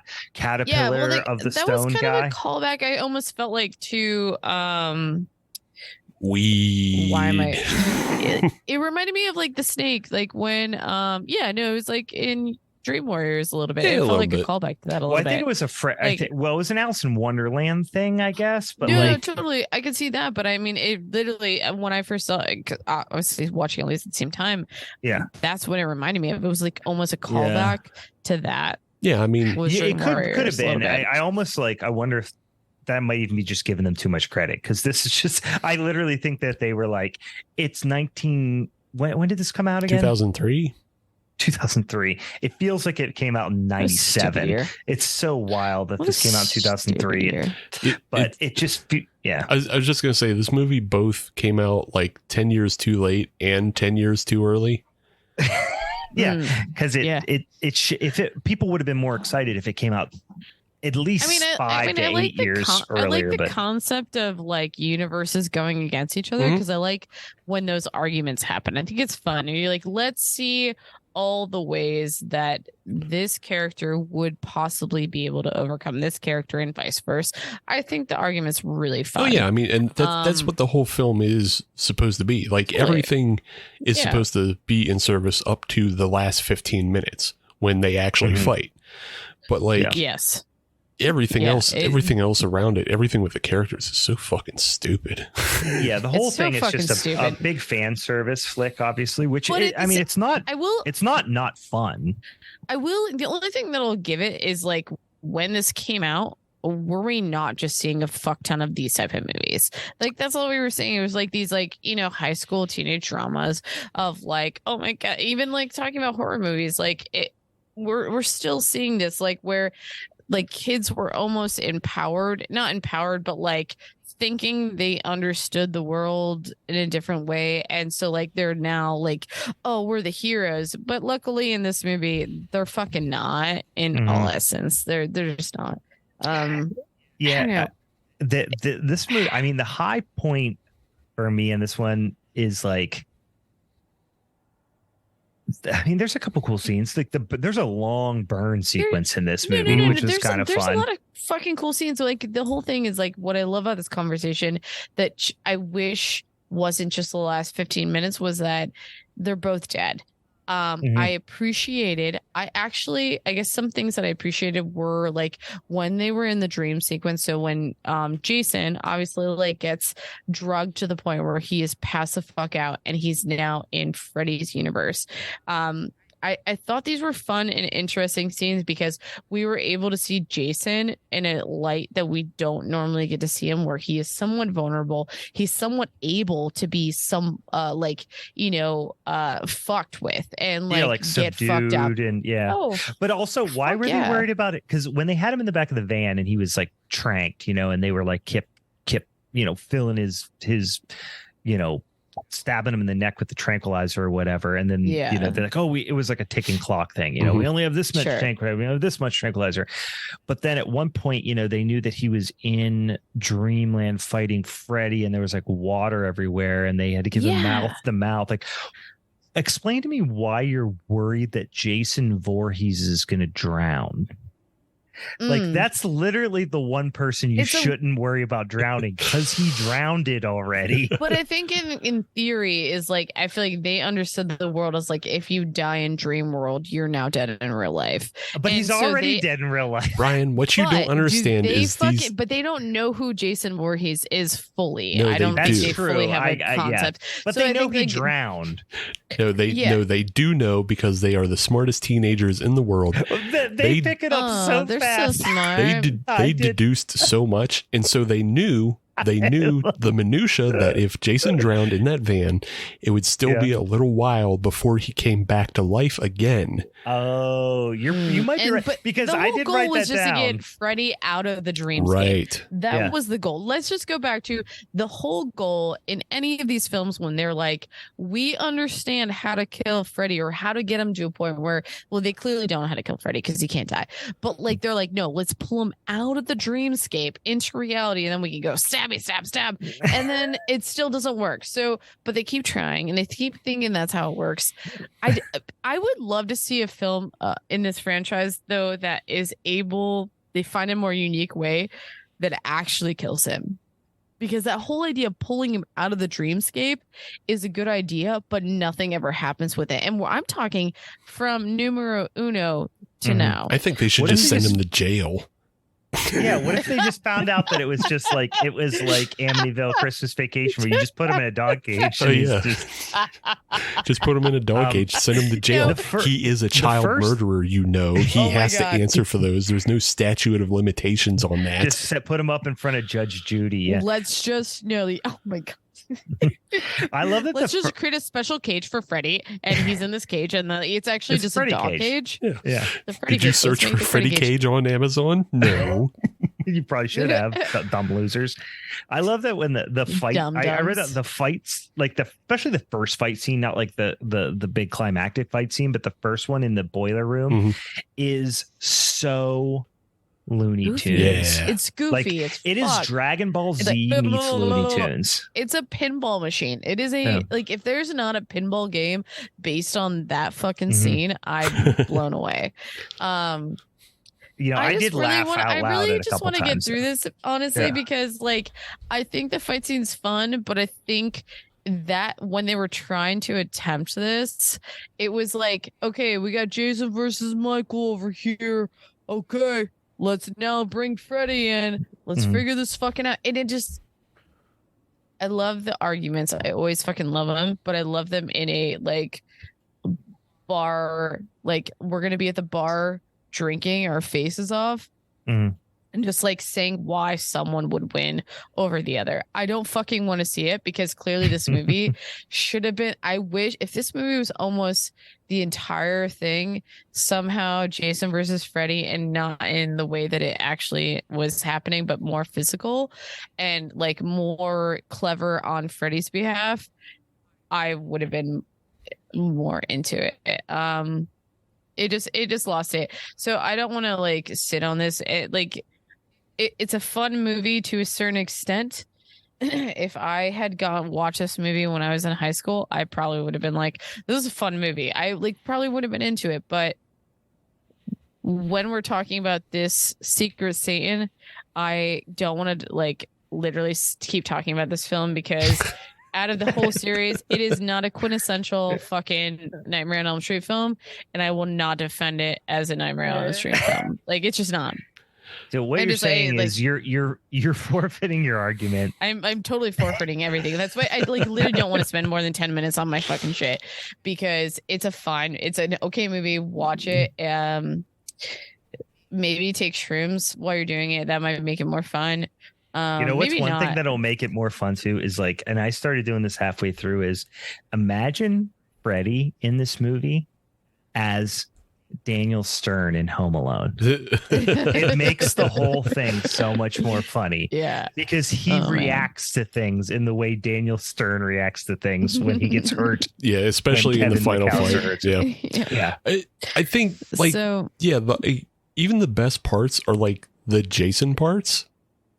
Yeah, they definitely are. Jason folding that kid up. Yeah. Jason folding that kid up in the beginning. Jason in the cornfield. Which he doesn't even spill his... Actually, let's put this film in the Friday the 13th franchise, if we ever have that again. You know what I mean? Let's put this in, again, it would be a weak Friday the 13th movie. Yeah, it would be. But Jason definitely does more than Freddy in this in a lot of ways, because we want to see the whole fucking kills. I think they could have been way more creative with how Freddy approaches Jason. And I've had too many beers right now to actually think through those arguments, but I would love to have that in the future. Yeah. It's just literally do a Freddy versus Jason sequel called Jason versus Freddy. Hey guys. And it's just a little bit more Jason oriented. Hey, Jason looks bored in this movie. Actually, this is actually a great side episode for us, is to actually just have these arguments. Sure. I'd be really into this. No. But let's now go to the I'm really cool with let's go to the final. Just cool with giving up. Let's I'm just really cool with this. There's no reason for anyone to give any more comments on this film. I mean, unless they're actually important. There is. And I don't think anything is. And it's my favorite line. Which is when Jason's in the cornfield and he comes across the two fucking drunkards, football player guys, and the football players, and one of them says, "And you weren't invited, corn poke." Well, and also the way he says it is so funny. That I wrote down two lines that are laugh out loud funny. It's that one, and when, as I mentioned, Jason is drowning in the van in the back, and he is trying to tell Kelly Rowland, the kid from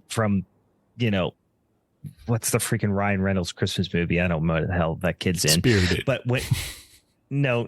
What the hell is it called? Anyway, the one with oh my God, I can't remember his name in it. No, fuck me. Anyway, whenever he's in the back of the van and he's like, you got to give him mouth to mouth, or he's going to drown. and look at her and she's like, Kelly Rowland's like, no, what? No, I'm not doing that. And then I think his name's, I don't remember what the fuck his name is. He turns around and goes, Kia, he has asthma. Yeah. It's a great line. Yeah, it's a great line God. too. Fuck off. I wonder how Kelly Rowland feels about this movie. I'm going to say not great, because of one scene where Freddy says something about dark meat, and then she calls somebody right after that. Yeah, not great. It doesn't age well. No, it doesn't age well. But she's still hot, so she's a very attractive lady. She ain't that great at acting. Yeah, nobody is in this movie. Who cares? No, that's true. All right, so I mean, are we going straight? Okay. Boys, okay, because I know my movie's just out. It doesn't even fucking matter. You're each voting for your own. Vote for each other's or figure out it. I don't know. Just and then figure it out. Figure it out. It is literally coming down to me deciding which one I preferred more. That's what's happening. All right, Steve, what are you voting for? And do you have a wild card and you're going to vote for mine? No. No one, vote for me. All right, literally, Steve, what are you voting for? I mean, I think, man, it's like the highs of Freddy versus Jason are higher. Don't you even? You shut up. You're so full of shit. But I mean, they are. Oh my God. They're so much. No, they're so not. fun. Like there is no argument for my film. As oh my not God. as a horror film or anything else, but just as something fun. It's a fun thing, and like the special effects are great. But yeah, the special effects are also great in Dream Warriors. So yes, Dream Warriors. Yeah. Yeah. I mean, listen, Freddy vs. Jason, I don't hate it as much as you do, Meg. It's bad. It's bad. It's bad. It's bad. Why are you even taking more than 30 seconds right now? I will say I'm going to take New Nightmare because I do think it's marginally better as a film, and it's a more fun idea. It's not executed particularly well, but it's a more fun idea. This is a entire movie based on a thought experiment, which is hard to vote for. You're so taking 50 seconds right now. Okay. All right, spit it out, Meg. What are you gonna do? Okay, boys. Okay, let's go. I walked into this really feeling like New Nightmare was going to be the film, and like I feel like in all essence, there's so many more things that I do prefer over Dream Warriors, but I think I have to stick with Dream Warriors for quintessential aspects of like what I want to see out of Nightmare on Elm Street film, but also I think the arguments we made tonight, I do think that Brian hold stronger arguments where I was more engaged. I'm like, yeah, no, these are things that I want to see in the film. So I'm going Dream Warriors, bro. Yeah, listen, guys. I don't want to actually hear. I don't want yet. I knew. I just don't that I had the superior movie here, and I listen. All I had to do was just nudge it across the finish line. So you gave a strong argument, dude. You worked hard. You worked hard for it, and I'm not giving you credit for that either. And I don't want to. You already did. Too late. Too late. Yeah. I already put it in back pocket. You already did. You already voted for him. What are you talking about? Yeah, you said taking it home. But I didn't want to hear his fucking voice after this about it because Steve, I fucking get it. I don't want Brian to win. I'm having trouble keeping these worst winner down. Ever. He is the worst. All right, here we go. Ready? You ready for what the punishment episode is? Your boy's going to deliver a little bit of Christmas cheer, right? Right in that goddamn Scroogey pie hole of yours over here talking about how you hate the Christmas spirit. I just don't like when you win most Here's of the time. What's going to happen. We are going to watch a movie that we've talked about many, many times on this show before, but we have not discussed yet. And it is from the year of our Lord, I believe, 1997. Big year for me. We are going to watch the Charles Band Full Moon classic Jack Frost, guys. Oh, finally. All right. We're getting into Jack literally Frost. That's amazing. Okay, we're getting into Jack Frost. I'm stuffing your stockings, guys, with a little Christmas gift, a little early Christmas gift for you. Yeah. It's like yeah, it makes it burn just slightly longer. All right, guys, I'm excited. I was gonna watch this movie already. I haven't watched it yet this year. Again, I'm gonna watch t-shirt material, Steve. Common cold. That's what your stocking's full of this year, boys and ghouls. And if you haven't, Meg, have you seen Jack Frost before? No, never actually. You're in for a damn treat. You're in for a damn old treat. All right. Get out there if you haven't already. I guarantee it's on Tubi. I don't even know for sure yet, but I would bet $1 million Jack Frost is on Tubi. I can guarantee the Riff Tracks version is on Tubi because I fell asleep the other night. I'm pretty sure it's on Shudder as well. Either way, go watch Jack Frost from 1997, not the Kevin Costner one, guys. Not the Kevin Costner one, not the Michael Keaton one. I did see the Kevin Costner one in theaters when it came out. Costner, that's what I meant. I did see that one in theaters when I was a kid. Yeah. Any hoops. This one is hornier. This one is sexier. It's it's more violent. Theme for my Christmas is Coming Coal, y'all. Check it out, guys. That's what we're doing for the punishment episode, which is really more of a reward this time around. So, all right, boys and girls. With that being said, we've wrapped it up. Your boy's taking home another month. For the Halloween's Forever crew, I'm the champ. Once again. I'm Meg, and I'm a little bit sad, but whatever. I'm Jack and Frost. See you later. Bye.